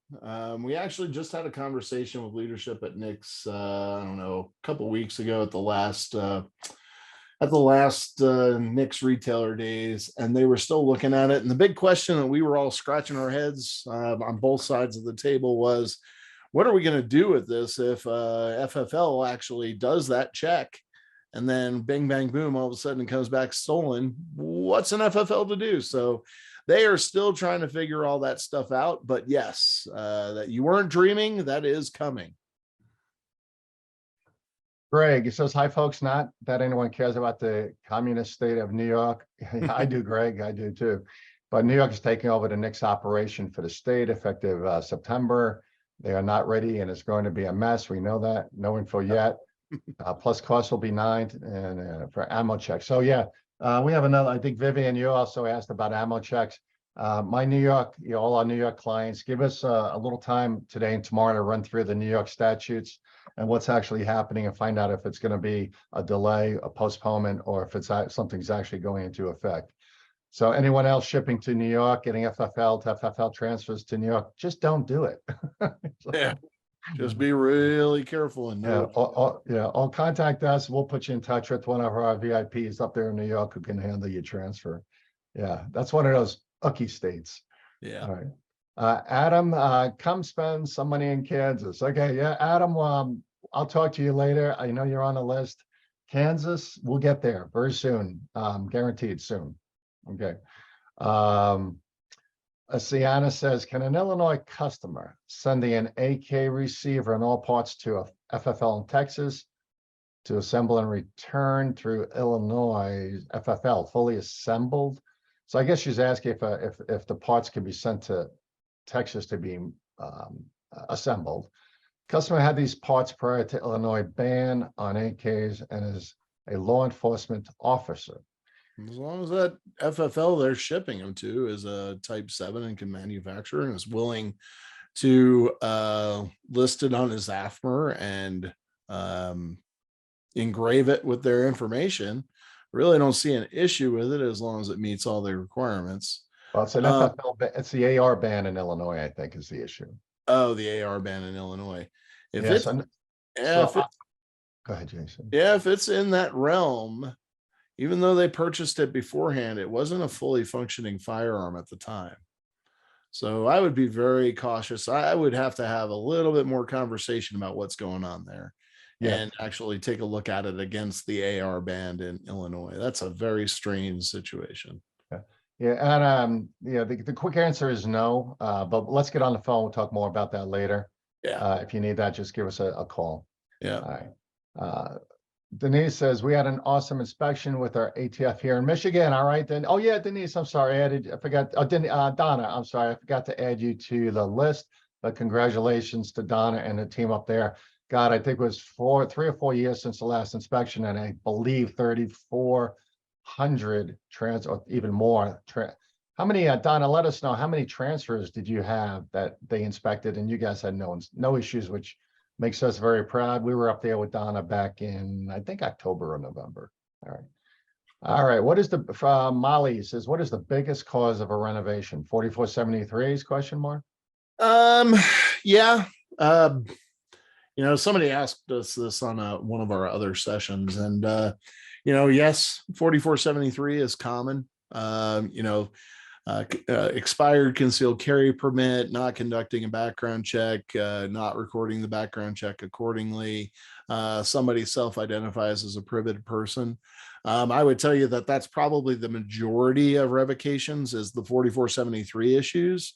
But we also have some scenarios where it's a repeat violation, or they identify violations after the FFL has already gone through other administrative action, such as a warning letter or warning conference. So I'd say it's probably 75% 4473 errors, 25% that they were in previous administrative action and either had a repeat violation or continued to have other violations. Yeah, and guys, I want to reiterate, don't take this repeat violation thing lightly. You may have the best paperwork in the world and no zero tolerance issues today, but if you had an issue listed on your prior report of violations or you had a prior warning, you're going to be dead in the water if you have one little thing wrong. Yeah, they're out for blood. We know that. They're out to, if they don't do their job right, they can lose their job. And we can't blame the IOIs. They're just being pressured from above and from the administration to do all this. So none of this has anything to do with the ATF. This is all being driven by the Attorney General's office and the president. Hey, Vivian, I'll get back to you on the ammo question in New York starting next month, along with Greg. Next from Terry says, best way to record black powder and antique firearms, ? We currently list them in our A&D and dispose them without a 4473. If it's smokeless black powder, there is no requirement. If it's black powder, then you need to have a federal explosives license. And there is an entire process for acquisition and disposition as it relates to that. So you need to call us ASAP if that's the case, because we need to talk about getting you an FEL, and you have to have a magazine, and there's a lot to that. For antique firearms, true antique firearms, you don't have to record the information, but if you do record the information in your A&D records, you record the same information you would for any other firearm. Granted, you may not have any of the markings on the firearm, so that runs into a problem. Another issue we get with the whole black powder antique firearm issue is don't use 1896 or 1898 as a date to declare whether or not they're antique. There's a lot of firearms made before 1898 that can accept a conventional ammunition, conventional shell, and or be converted to accept a conventional shell that is readily available in the United States. So there's some calibers out there, some long guns out there, even pistols. If they can be converted, or if they can accept conventional ammunition, doesn't matter how old or how antique they are, they have to be handled like an ALA firearm. Correct. Yep. In Georgia, isn't it completely legal to sell a long gun to someone from out of state? Just no handguns, correct? Out of state, yes, you can sell long guns to an out of state resident. That is a true shotgun or rifle. Obviously, there are restrictions that apply. So you have to be really careful with that. Say you're selling to somebody from California or New Jersey, New York. There are restricted states that you need to be aware of before you transfer a firearm. We had an FFL, or have an FFL, going through the revocation process right now because they transferred a firearm to a California resident, an out-of-state resident that resided in California, and that was illegal. But they walked in with a California driver's license. Correct. And said, oh, I'm out of state, I just want to buy a long gun. The employee said, oh, okay, and proceeded with that. Yep. So, and keep in mind too that residents of these restricted states, they may not be aware of the fact that their state has these restrictions, or they may be very aware and just attempting to buy a gun that they don't have to register in the state of California or another restricted state. So be really careful. Yeah, we had one yesterday at a gun show, and a person was visiting from Michigan, and now they have a whole AR registration program in place. So your customers, especially from out of state, may be conning you into selling them something they can't easily get in their own state. Absolutely. So to help you guys, remember, out on our website, on that big bonus button at the bottom of our homepage, you click on that, you'll see our restricted states guide that is available to you. Is last updated in July. We need to probably do some new updates, but that has a lot of those states listed that you basically should not do business with if you do not understand the state laws. That's right. Yeah. States that you need to be very careful of. Yeah. All right. Dan says, if I make a mistake with my TTSN, can I correct it with a strike through? Sure. Absolutely. Strike through it, initial, date it. That's fine. JC, I'm glad you said initial and date, guys. Not every FFL is used to dating their corrections on their 4473s. ATF is going after that. If you or the customer make a correction, make sure you are single line editing that the wrong answer, inserting the right answer above or below or next to it, and making sure the person who made the correction initials and dates the correction. And if you're doing it on the original form, it has to be on or before the date in box 36, obviously. And JC already went after, if you're doing corrections after the transfer date, it has to be on a photocopy, which gets attached to the original. Okay. JG says, I print the instructions on one page. Is that acceptable? Oh boy. No. First of all, I want to see how you do that, JG. Yeah. Yeah. And are still able to read it. No, it has to be, it says it right on the form. It must be in its original format. So go back and print off pages, 4, 5, and 6, 7, and make sure you're attaching it in its original format. And guys, there's a very simple legal reason for this. Yep. Is that customer, when they fill out your form, have to have access to the rules and regulations in their format as presented by the government to understand those questions clearly that they are then answering. Yep. So, and if that form gets subpoenaed for any future criminal activity, straw purchasing, traces, etc., somebody's going to argue that the customer could not read or understand the questions because they either were vacant and missing, or printed so small they couldn't read them and decipher them. So 100% correct. Yep. Dan says, on denied 4473s, what do I do if they were signed by me once I received a deny? What to do if they were signed by me once I received a deny? What? I don't understand. Well, Dan, I'll tell you. Well, every form has to be signed through box 35. But not dated. Denials do not have a transfer date in box 36 because there's no gun transferred, but they do need to be signed. Yes, you need to print your name and sign it. And it's not the RP that is responsible to print their name and sign it. It's the individual that dealt with the customer. So whoever told them they were denied, that's the person that prints their name and signs it. We have had a ton of FFLs over the years that they wait for their compliance person or for the responsible person, owner, president, whatever, to be that signatory, that person that prints their name and signs. No, it's the person that told the customer they were denied. Next, what is your cost for you to do an internal audit? Kind of went over that with NS regarding the National Shooting Sports Premium Program available at $750. That's one time. First time you join, you can have us then revisit. If you're a renewal premium member, it's $9.99 a year for us to come out on top of the membership fee, but it's still cheaper than our independent fee. So yes. Yeah. Anna says, do any special records need to be kept for trace requests? No, we tell you to go ahead and document in your ATF com and training log that you received a trace request and responded in a timely manner. Maybe a few notes about that trace request, but no, there is no special records that need to be kept for a trace request.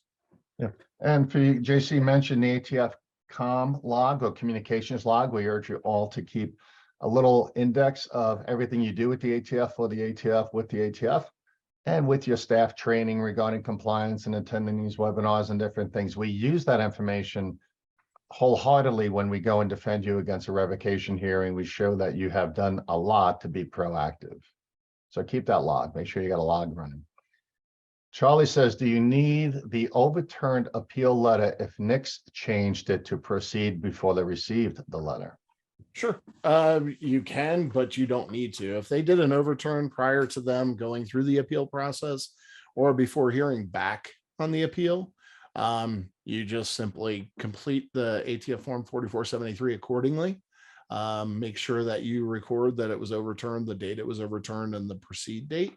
You can put a little note in box 32. Now, if they show up with the appeal letter, certainly take a copy of it, or take the original and give them a copy of it if you'd like, and attach it to the 4473. But if they've changed the status of the background check prior to all that process, just go ahead and complete the 4473 as you normally would.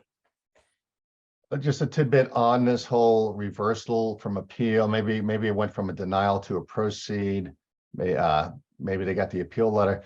Please, we get 1 or 2 a week asking us, if it's more than 30 days, can I use the old 4473? The answer is no. No.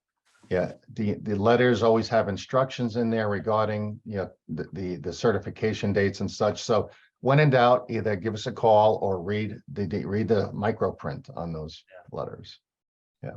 Hey, JB, go one question above that. I think you missed one. Oh, okay. Gun owl. There you go. I took a rifle in on consignment for sale for a customer. I now know not to take them in until sold. Okay, I don't know what that means.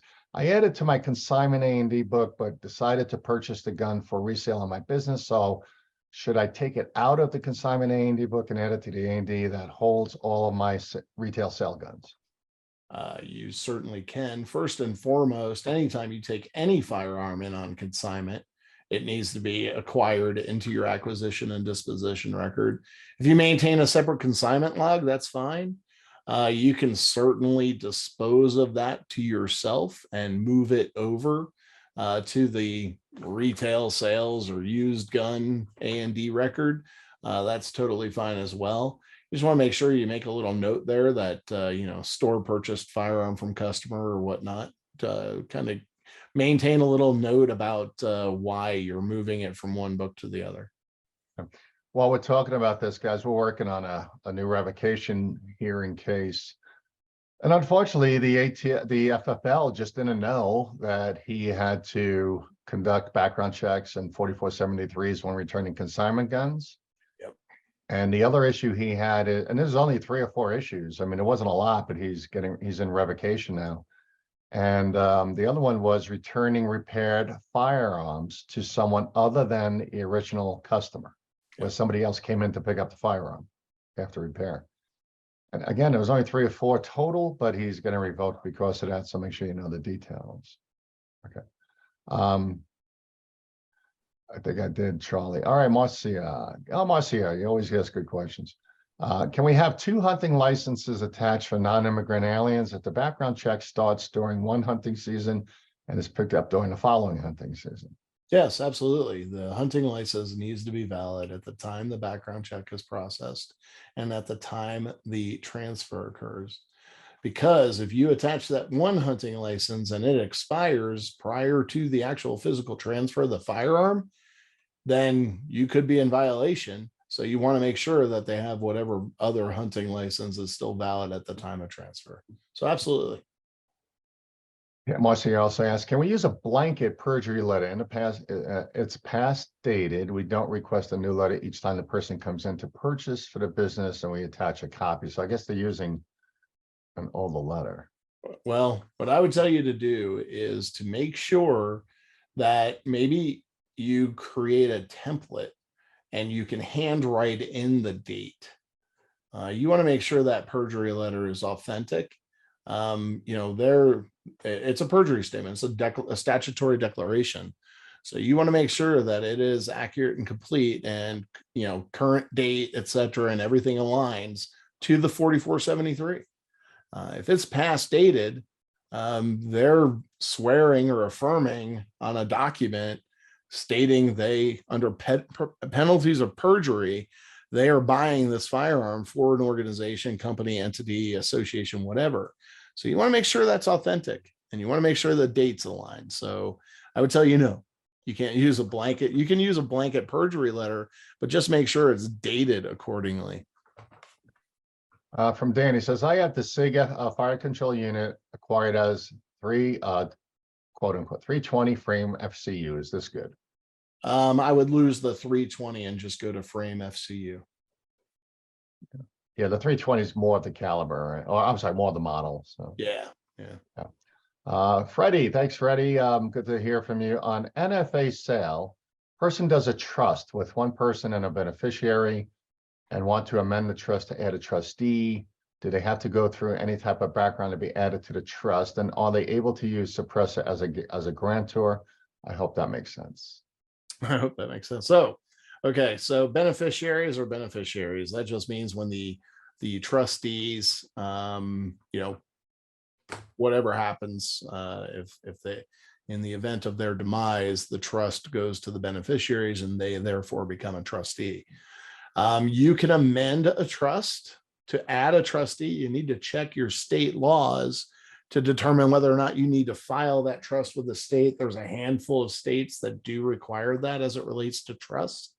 Generally speaking, with a trust, to add a trustee after the fact, no, they don't have to go through a background check or anything like that, but you do have to notarize that trust when you add an additional trustee. Now, if they're going to, as an added member after the fact, say a Form 4 comes back through approved, and they were not part of the individuals listed with the fingerprint cards, photo, etc. What happens in that situation? They will present the trust, a notarized copy of the trust.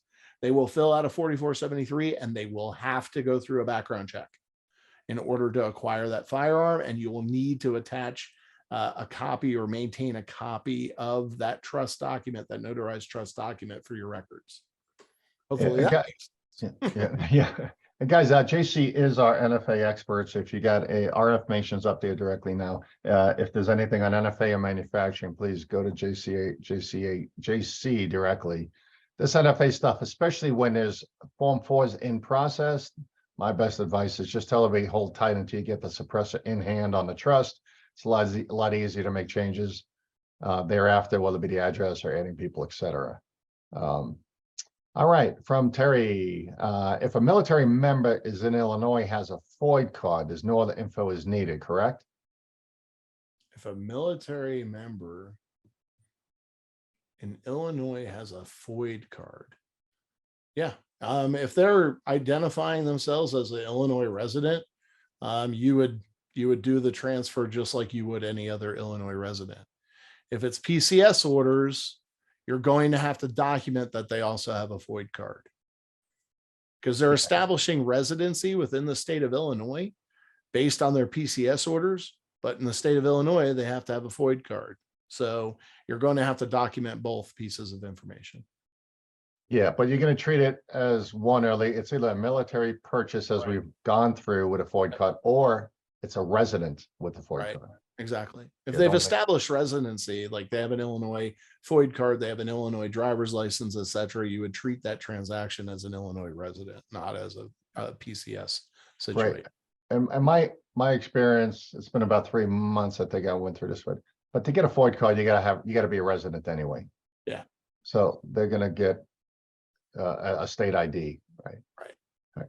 All right, Langford, or Jordan, rather, I think it is, for an LE purchase, is it a violation to have them complete a 4473? No, you can have them complete a 4473 and attach the certification letter to it. You still don't have to run a background check, but if you decide to, do a 4473 and a background check, completely acceptable.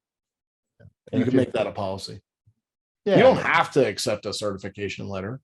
It's just an option. Right. And if you upset the law enforcement agent, too bad. Yeah. We've had that happen. You don't make enough money on guns anyway. Right. All right. Orion Built PC. Did I understand correctly that an 07 in Texas does not need to file the 3310.12 multiple long gun form? That you understood correctly. FFL Type 7 manufacturer in the state of Texas does not need to submit 3310.12s. Look at the form. It says it right on the form. Yeah, right on the instructions on the back. Yeah. Jacob says, I've submitted an FFL application about 50 days ago. Under hours of operation, I put an appointment only. Would that be enough to deny my application? If I get an IOI interview, I'm happy to designate specific hours, but currently working a full-time job. You are going to have to designate specific hours. By appointment only is fine on certain days, but you have to give them what hours of operation they can come in and visit and do an inspection. What I would recommend if you're going to be a part-time home-based FFL is maybe you do Friday from 4 to 6 and Saturday 10 to 3 and Sunday 10 to 3 or whatever. You have to be open some hours that the ATF can come in and inspect you. All right, Alex, kudos. Thanks, Alice. Says an on-site visit was the best investment an FFL can do. These guys are fantastic. Thanks, Alex. Good. It's out at Alex's place about 2 months ago, I think. Kiki, great information, gentlemen. Thank you for what you do. Thanks again, Kiki. Always good to hear from you and your team. Craig says, when a law enforcement agency is seizing a firearm and they are out of state, can we ship the firearm to them, or should we have a local agency pick up the firearm and have them handle it? I think that's good. Really I think situation. I think it's going to be specific to the investigation or issue at hand. Yeah. You They're can going to call. have to issue you a receipt for that firearm, an evidence receipt for that firearm. You are going to log it out to whatever agency that is.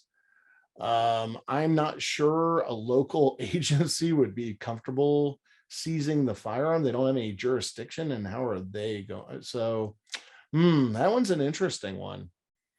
We've had a couple on this. They're all like, we call them one-offs. You know, it's usually stolen guns at a pawnbroker or a used gun taken in. Somehow it gets into, somehow it gets uncovered that it was a stolen firearm that you took in. Yeah, everyone's going to be a little different. Give us a ring. But we say with everything else, document, document, document. Yeah. You're going to have to get a receipt for evidence first Yeah. and foremost, because you're going to need a case number, etc. I would venture to guess that more often than not, that agency is going to go to a local agency in order to seize that evidence.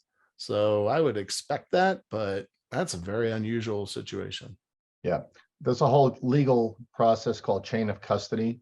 Yeah. And if they're investigating or charging someone with a crime involving a weapon, they very well will have somebody come and pick that up and provide a receipt. Yeah. Okay.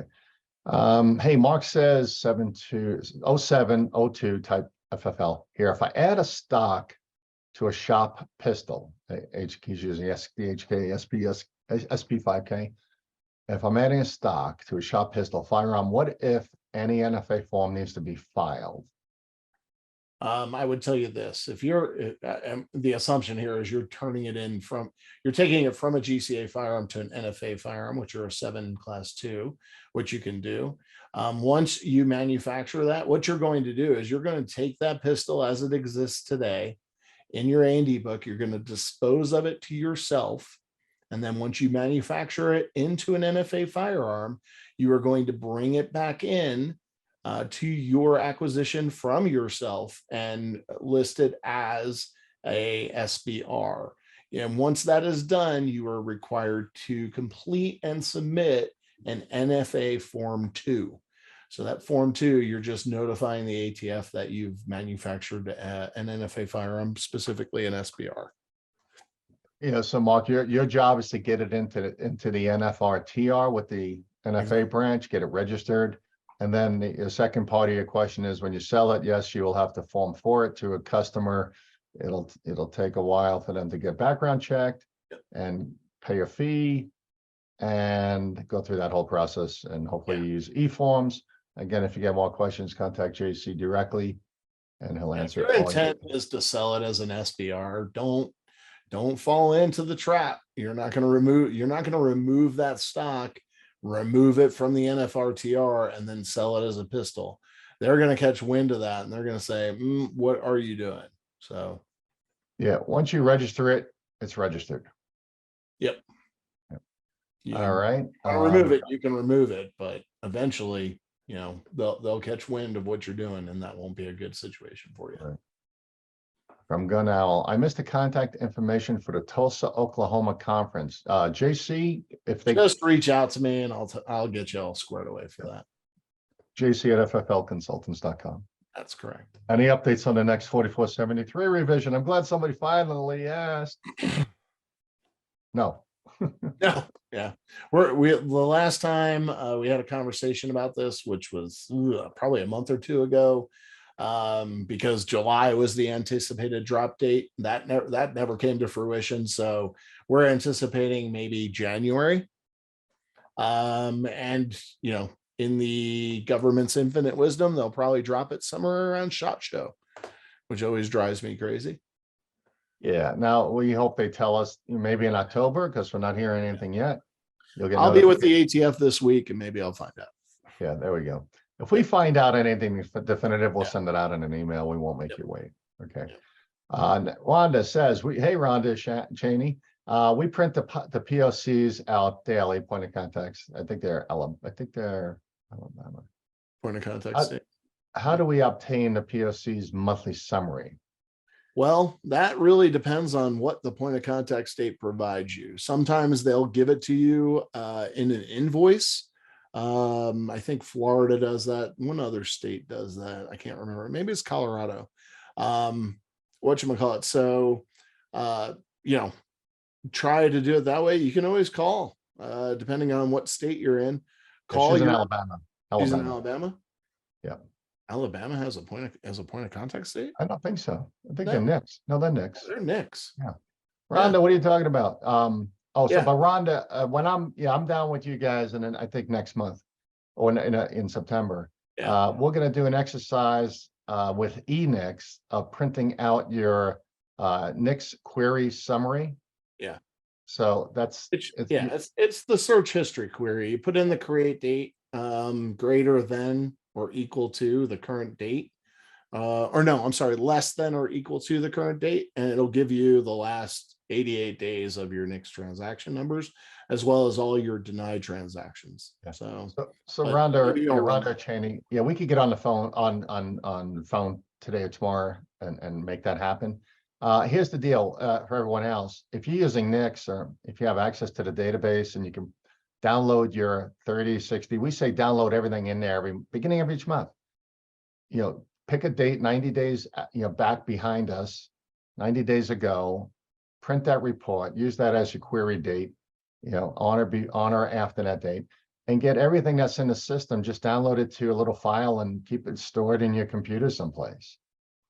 It's that easy. It takes 3 minutes to do once a month, and you'll have all of the NICS information forever that you'll ever have to reference in case you're missing a number sometime. So maybe we'll do that next month as an exercise. All right, Freddie. Sorry, fellas, I have to run. If you can email a response to my question, I would appreciate it. Yeah. Oh, sorry, Freddie. You asked the trust question. Yeah. Michael says, just one clarification what JC stated regarding typo 7. Did he state that an 07 is not required to submit a 3310.12? Yes. Yes, I did say that. Jeff from New York, how will you get back to New York FFLs after you have reviewed? Okay, so Jeff, I think you're in my system. If not, drop me a quick email, Jeff Hirschman. Just tell me your New York State. I'll get you into my little New York State list. After I digest and swallow this afternoon, I'll be able to spit it back out to you, what our thoughts and opinions are. Just let me know you're a New York FFL. Send it to jb at fflconsultants.com.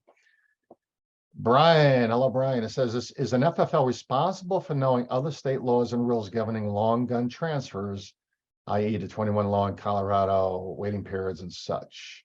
I believe yes, but was in a discussion with another FFL. Yes, you are 100% responsible to know and follow the state laws and rules governing long gun transfers in other states as an FFL. Yeah. You have to know all of the laws pertinent to your state and the resident state of the buyer, of the transferee. Yep, no ifs, ands, or buts. Terry, on the AR ban in Illinois, I don't think that can be transferred back to the owner. Yeah, you're right, Terry. I don't think so either. Thank you for your second opinion. ARs are banned in Illinois if they're not pre-ban, if they weren't pre-ban registered. Yeah. Yep.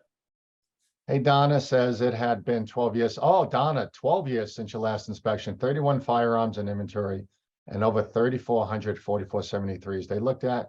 Watching videos and asking questions do help. And Donna, again, congratulations on passing with flying colors, you and Steve and the rest of the gang up there. Could you please clarify, Gerald, could you please clarify what you just said about New York? Is anything being changing for a non-New York FFL disposing to a New York FFL? The answer is no. If you're sending firearms to another firearms dealer anywhere in the country, that's the easy way to avoid any liability, culpability. You're going to let the FFL in the resident state, the other state, handle the transfer and the requirements. But here's the snag. If you have a customer, Gerald, I'm not sure where you are, but if you send a restricted firearm, whether it be a magazine ban or a type or an AR, if you send it up to New York, for example, and that firearm is restricted, and you didn't do any pre-approval with that customer or the FFL up there, you're gonna have a gun arrive at an FFL that they don't want, that they can't transfer. And it's not just New York; it's Massachusetts, Connecticut, Illinois, Washington, there's all California, there's a whole lot of states. If you're shipping to a restricted states someplace, you got to make sure the gun you're shipping is legal for that person to purchase and own in that state. Otherwise, Yep. you're going to have all types of issues.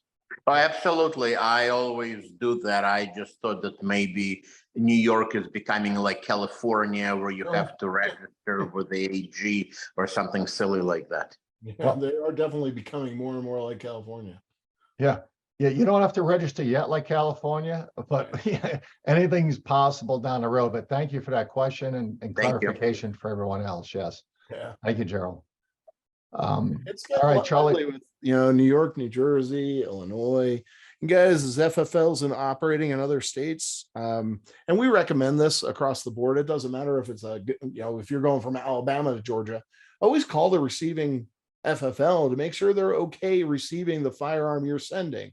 Number one, it creates a relationship between you, but that way you can make sure that everything's on the up and up, that you have all the paperwork that you need.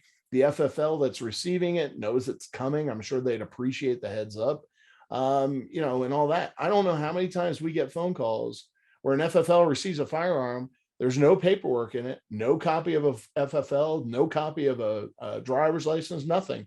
They don't know where it came from. So I'm sure the receiving FFL would greatly appreciate knowing a firearm's on the way. All right, Charlie says, I check ID for all ammo sales and will not sell ammo to, for instance, an Illinois resident without a FOID card. Yeah, so guys, if you're selling ammo, first of all, there is a requirement for you to make sure you're selling age respective ammo. Under 21 shouldn't be selling handgun ammo, unless you can prove they have maybe a PCC or some carbine that takes handgun ammo. And there's lots of states that have restrictions on selling ammo, that you should not be shipping ammo without knowing those state rules and regulations. And if you are shipping any ammo online, obviously you're doing your due diligence with getting proof of age and making sure it's not restricted. So there's all types of state rules on ammo also. We don't talk a lot about that, but if you have questions and you're a member, give us a ring. Yeah. Hey, I got a direct message from an FFL regarding this FFL always called in their 4473s. They just printed off the last 90 days from online, but all of them have no name listed except for 3. Those 3 were, and just to answer your question directly, the 3 with the names listed were within the last 24 hours. Just know when you print off your history query from a NICS, you will only receive the names and information of anybody you ran a background check on from within the last 24 hours. After 24 hours, all of the personal information drops off by regulations, by federal law. So you'll have an NTN, you'll have the create date, you'll have an expiration date, etc., but none of the personal information will be present any longer. All right. Yes.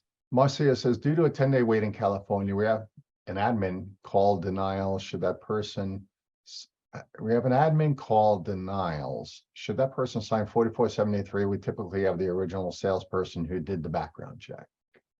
If the either or, in that situation, if they're the ones getting the information about the denial, they can certainly, are they the ones talking to the customer in any way? If they are the last point of contact the customer had, then they should be doing it. Yeah. Brian says for DU guns shipped to me by DU. I don't know what DU is. Put on my books. What's a DU?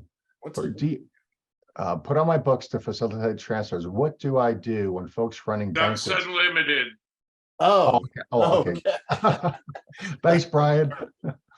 Remember, people, you can use that space bar to ask questions. For DU, for Ducks Unlimited guns shipped to me by DU, put on my books to facilitate transfers. What do I do when folks running banquets come to pick up the firearms for the banquet setup? Do I need to transfer to DU rep, or do I need to accompany the firearms always? Well, if you accompany them, you don't have to do a transfer. If you decide to let the Ducks Unlimited representative take the firearms to the banquet, totally fine, but they are going to have to put them on a 4473, and you will be required to do a background check unless an exemption exists in your state. The rep may not be comfortable putting all those firearms in their name, but in this instance, if he's going to do the perjury statement, he has to be an officer of Ducks Unlimited or somebody authorized to do a perjury statement and purchase the firearms on behalf of Ducks Unlimited. So it's kind of a conundrum. If you don't want to go to the Ducks Unlimited event and accompany the firearm, then yes, you have to do a transfer and a background check. I got a direct message also. I think I'm safe to say it was Byron. Hey, Byron, and I did in Texas, I did go ahead and run through with you to 3310.12 for those long guns. I was incorrect. I do have to fall on the sword once in a while, but JC pointed it out to me. If you're an 07 in Texas, again, you do not need, or border states on the south of Mexico do not need the 3310.12. So if we did them, we sent them in, no worries. But we do not need to do those going forward. No need to detach those or destroy those. Just leave them where they are. Yeah, I'm actually surprised the National Tracing Center, the folks that receive those multi-sale forms, didn't call you and say, hey, you don't have to send these in. Yeah, again, They those will are say that, believe it or not. just type 07, right? Not everyone else. Type 1, type 2, keep sending them in. Okay. Alex says, does the North Carolina general statute storage of firearms paper go in the buddy file or attached to the 4473? General So, yeah, I got that. So Alex, a lot of states are doing this now, that your notification to the customer that they have to secure the gun, when they take it home, keep it out of reach of children, etc. That information all goes in your buddy file. There's no federal requirement to attach state required documentation to the form. We've had some of the IOIs in your area actually dictate this in training sessions. I think I talked to you about it when I was there. But yeah, do not attach these to the 4473s.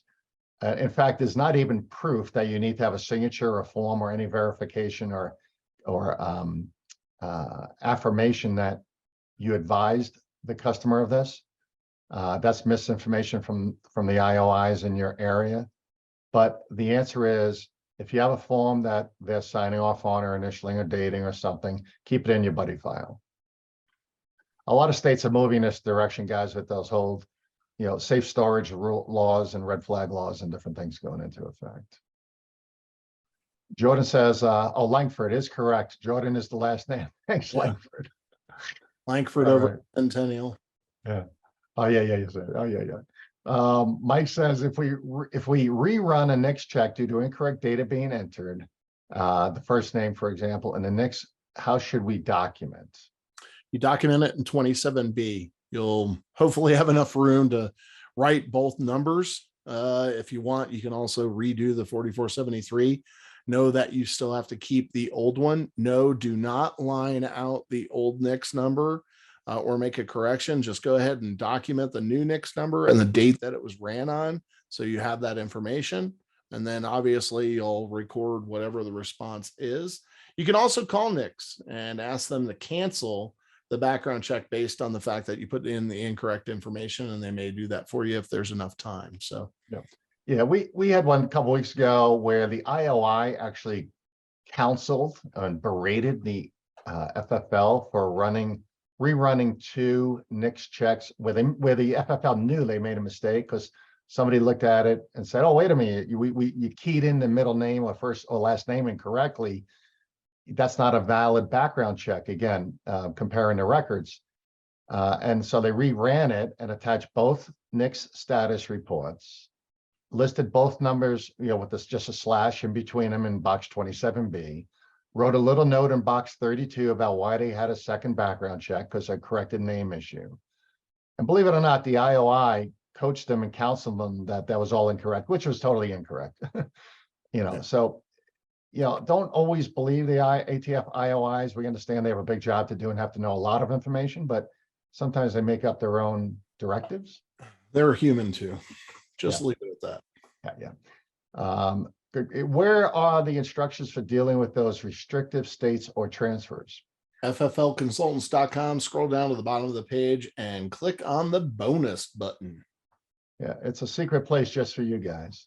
Yeah. We do have good news. We're redoing our website so you'll have easier, quicker access to a lot of the tools and resources we have for you. So looking forward to that.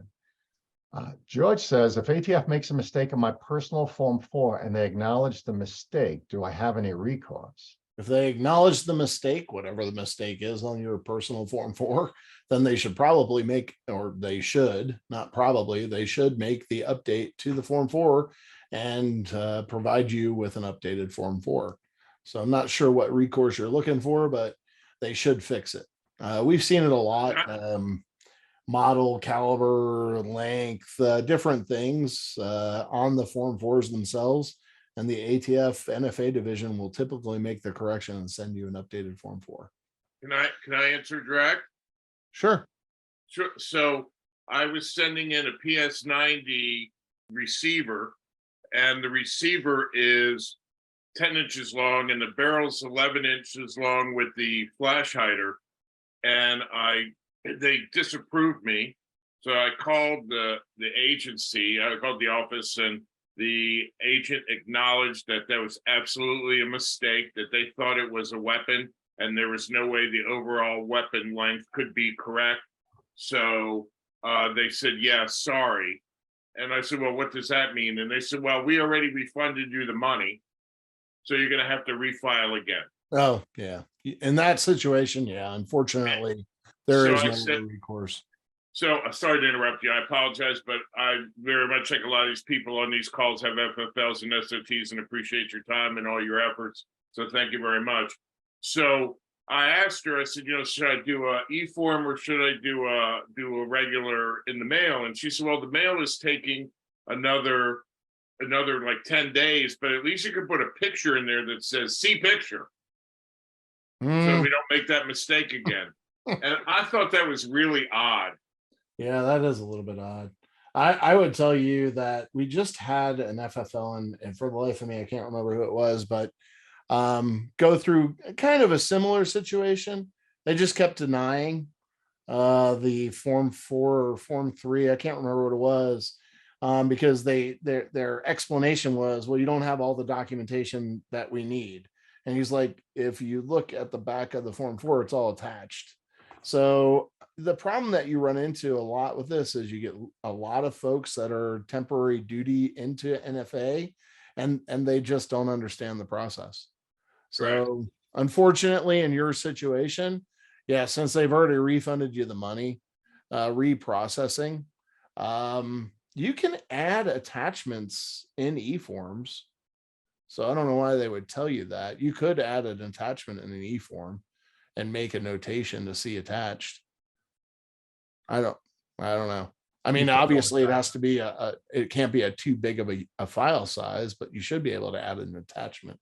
Well, I think I'm getting frustrated enough where I'm just going to put it on my SOT and be done with it. Yeah. Okay. Thank you, guys. Yeah, absolutely, George. Jeff says, had a rifle badly damaged during shipping, insurance claim made and paid to me, which I then reimbursed the customer. The damage gun was shipped back to me and is now in, inventory. Whose property is this now? Any idea? Seems it belongs to who paid the insurance claim, but I have not seen them yet. I would just get some sort of like bill of sale from the customer saying that it was sold to you, because it should be your property now because you've reimbursed the customer. Well, it sounds like the insurance, yeah, actually the insurance company owns it. So you call the Yeah. insurance company. You ask them how they want to dispose of it. If they, and Oh, they'll gotcha. typically, yeah. Oh, The okay. insurance company will probably give you a claim number and tell you to dispose it or destroy it. Yep. Basically, yeah. Yep. Yeah, but you I can don't- guarantee you the insurance company does not want the firearm. Right. But you do not own that firearm until you confer with the insurance company and get basically a settlement letter that says you can keep it. Yeah. Otherwise, it's their property. Mark says, we'll skip that. Roland says, out-of-state college students wants to purchase a pistol, has an in-state DMV car registration, but an out-of-state driver's license, does not have a local utility bill as is billed to a roommate. Is a transfer allowed? And I would say yes, because he's got an auto registration in state. Yeah. And by the way, utility bills are only acceptable if it's a government run utility. So if it's a privately held utility, you cannot accept a utility bill as supplemental documentation. Just keep that in mind. Right. And just while we're on this question, a lot of folks are showing up. We didn't do it here at this time, but they're showing up with a Texas driver's license with an Oklahoma address, or an Arizona driver's license, or California driver's license with an Arizona address. And so the ID, even though it's Arizona, or California, a California driver's license, the ID on 26A would be California DL, and the address on line 10 would be the Arizona address. And when you have that type of issue, we recommend keeping a copy of that driver's license in your buddy file, but put a little note in box 32, because that's one of those one-off issues. But we're seeing more and more of it, and it is permissible by many states to have an out-of-state address on your driver's license. Okay. Colorado, Langford says, Colorado provides the POC numbers on the monthly report, numbers and date only, no names. Yeah, it's been a while since I've seen a summary report from Colorado, but I thought they did. Thanks, Yeah. Langford. Yeah, but keep those reports anyway, because you get dates and numbers, which by process of elimination, Yep. If you had 5 background checks today and you check the report and you're missing one of those numbers off your form, you can still figure out which 4 out of the 5 you have and figure out which one is missing. Yeah. Okay. Jeff says, any experience with Rapid Guns software? In the process of changing software, and Rapid is in my sites. Reach out to us. We'll give you a few others to look at as well. I'm not saying anything bad about Rapid Guns. The big thing with any of the software, especially point of sale providers and such, the biggest complaint that we hear about all of them is, how flexible and adaptable you are to the way their software works. That is the biggest complaint overall that we hear about everybody. You have, or hear from everybody. You have to be somewhat adaptable and somewhat flexible to the way that the software works. I mean, software isn't so fluid that it'll just adopt to the ways you conduct business. So you have to be careful of that, and make sure you take a look at everything and create kind of a notes list of all the things you want to know about, especially if you transact things a little bit differently. During the demo process, you want to be able to ask those questions. But if you reach out to us, we'll give you a few that we recommend to also take a look at. You want to make sure you take a look at 2 or 3 and compare them, so that way you're making the right choice. Gerald Beck in Illinois is regarding your FOID and such. You're an FFL and a FOID holder in Illinois. Illinois residents with FOID cards are allowed to buy in contiguous states. So they can they can travel to the adjoining state and buy a firearm if it's permitted and non-regulated. Yeah. So that's all good. That is a requirement of Illinois law that Illinois residents can only buy a firearm out of state if it's a contiguous state. Yeah. So if you got more questions on that, give us a call. Yep. Stetson says, no word on how other states will operate with Colorado's future mandatory 3-day wait for all firearm transactions in October. Yep. Stetson, this goes back to, and we'll give you more insight in September, but this goes back to anyone who's selling to an out-of-state resident has to go and research the statutes that are in force and current at the time of the transfer for where that person resides. And that's why we've come up with the restricted states guide to be as current as we, as JC and I, as 2 of us that go through all this stuff every day. We don't have a big staff behind us, but we try to keep that current for you. But we do caution you on also doing your own research when possible. Just don't listen to Facebook. Don't listen to another FFL at a gun show. Do your due diligence when doing your transfers that you're not 100% familiar with. Yeah. And hey, listen, that law is supposed to go into effect in October, on October 1st. So be aware of that. And you as an FFL, no matter where you're located, are going to have to abide by that mandatory 3-day wait. There's nothing in the law as it is written today with regard to an out-of-state resident purchasing that firearm. So if a Colorado resident goes down to Texas and wants to buy a long gun, that Texas FFL is going to have to abide by that 3-day wait, unfortunately. So just be aware of that. Thank you, Marcia. Guys said thank you. Terry says, if a firearm comes in as a trade and has never been used, is it a new gun or a used gun? It's a used gun because it entered commerce. Not really sure why you're concerned about new gun versus used gun, but I would consider that a used gun because it did enter commerce. And you don't know what that customer did with that gun. Yeah, right. Yeah, you don't know. Yeah. Even though it looks clean and all that, used means used, and disqualifies some of the guarantee, warranty issues, etc. Greg, we got you on the list already. Code 4 Mike, how do I obtain copies of previous inspection reports going back 20 years? If I request these, am I putting myself in the ATF's crosshairs? I wouldn't worry about it until you get inspected. If you haven't maintained copies of them, at least the last 2 or 3 inspections, you should have received it via email. So you might want to go back through your emails first and see. Yeah. You know, guys,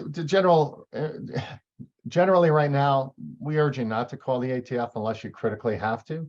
Yep. For whatever reason. I mean, if you call us and you have a gun lost or stolen, obviously we're going to have to turn around and notify the ATF within 48 hours, and but there's certain things you just don't want to raise your hand for right now involuntarily. Yep. Because leave well enough alone might be the way to play it right now. Yeah. No reason to remind them that you're out there and haven't had an inspection in 7 years. And hey, look, if you really think it's necessary and can recall that there were some violations cited in the past, etc. Where is Code 4 at, JB? Seattle. I'm going up there next month. Yeah, we might be able to call Wayne and say, can you send this FFL's previous? Yeah. Wayne's a good guy. So yeah. Wayne's the director up there. Yeah. So lastly, Elizabeth, we're on your website. It's the state restrictions list. Basically, I'm just going to take you there real fast, but any other questions? Doesn't look like it. We're on your website. Yep. Stay tuned. I'm just going to show you guys real fast where to go. Okay, guys. So, hey, go to fflconsultants.com right here up in the URL browser. Go down to the bottom. Am I scrolling, John? Yep. Yep, go down to the bottom. Click on extra bonus. That'll take us right into your library for you. And that we call you guys VIPs, clients, and ambassadors. And you're going to go alphabetically. And I believe, let's just call it it's the restricted states right here in the middle.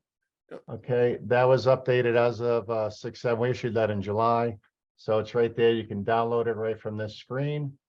It's 2 pages. It just lists those states where you have to be careful. If the state's not listed, anything goes. Just like no worries. We have a little disclaimer on here, but yeah, make sure you if you're not sure about what to do based on what the guide says, go ahead and give us a ring. We'll help you through it. Sometimes we have to go ahead and tell you we'll call you back in 5 minutes. But also over on that bonus button, guys, look, there's all types of wonderful stuff in here for you. How to properly document the manufacturer, importer, use firearms affidavit. All of this stuff is free and available to you anytime you need it. So with that, JC, what do you got? We've got, do you think the ATF monitors these Zoom calls? I have actually heard from some IOIs and others in the ATF that actually applauded our efforts in training you all. You know, do we monitor the email list of people who register? Absolutely. Do I see a lot of ATF, domains as the email address? No. So, hey, look, I doubt seriously that they have much time to sit there and watch these videos. So if they do, great. Welcome ATF. What difference does it make? We're not telling you anything that you shouldn't be told or it's illegal. So I'm not really too worried about it. And then Langford over at Centennial wants to know when our LMS is going live. Well, that's exciting, guys. We thought we were going to be celebrating that today. We probably got a couple more weeks, but all of you, and here's a bonus to all of you who have attended today, you're going to get special access initially to our learning management software, online training for you and your employees. So the first one we're breaking out with is how to define a firearm. Just the basic types. What's a receiver? What's a low? What's not? Why they're called receivers, not uppers or lowers, and how do you list a Derringer, et cetera, et cetera. What's a shotgun versus a shockwave? So we're going to have that breaking out first, just so everyone can train it, get their employees on board with all of the compliance terminology. That is the core of what we do. It's causing a lot of issues across the industry, across the FFL industries. And if we didn't make things confusing enough, we added another John to the team who is heading up everything LMS. So we'll introduce you to John at some point, but we have him hunkered down and busy right now. So it's called FFLC Academy, FFL Consultants Academy. So be on the lookout for that. Again, you'll all get free access as soon as we get this ready for you, Langford. Thanks for asking. The next step will be how to complete a 4473, how to complete 3310.4s and 12s. And we're going to go right down the line to everything everyone is getting, has issues with learning or doing correctly. So we're excited about that. All right. All right, JC, I think that was our FAQ. There you go. We got your questions answered, guys. September 18th, that's our next event, September 18th. We'll get the replay link out to you guys and a reminder about September 18th. Thank you for joining. We appreciate all of you. We'll see you on the road and we'll see you at the events. And I think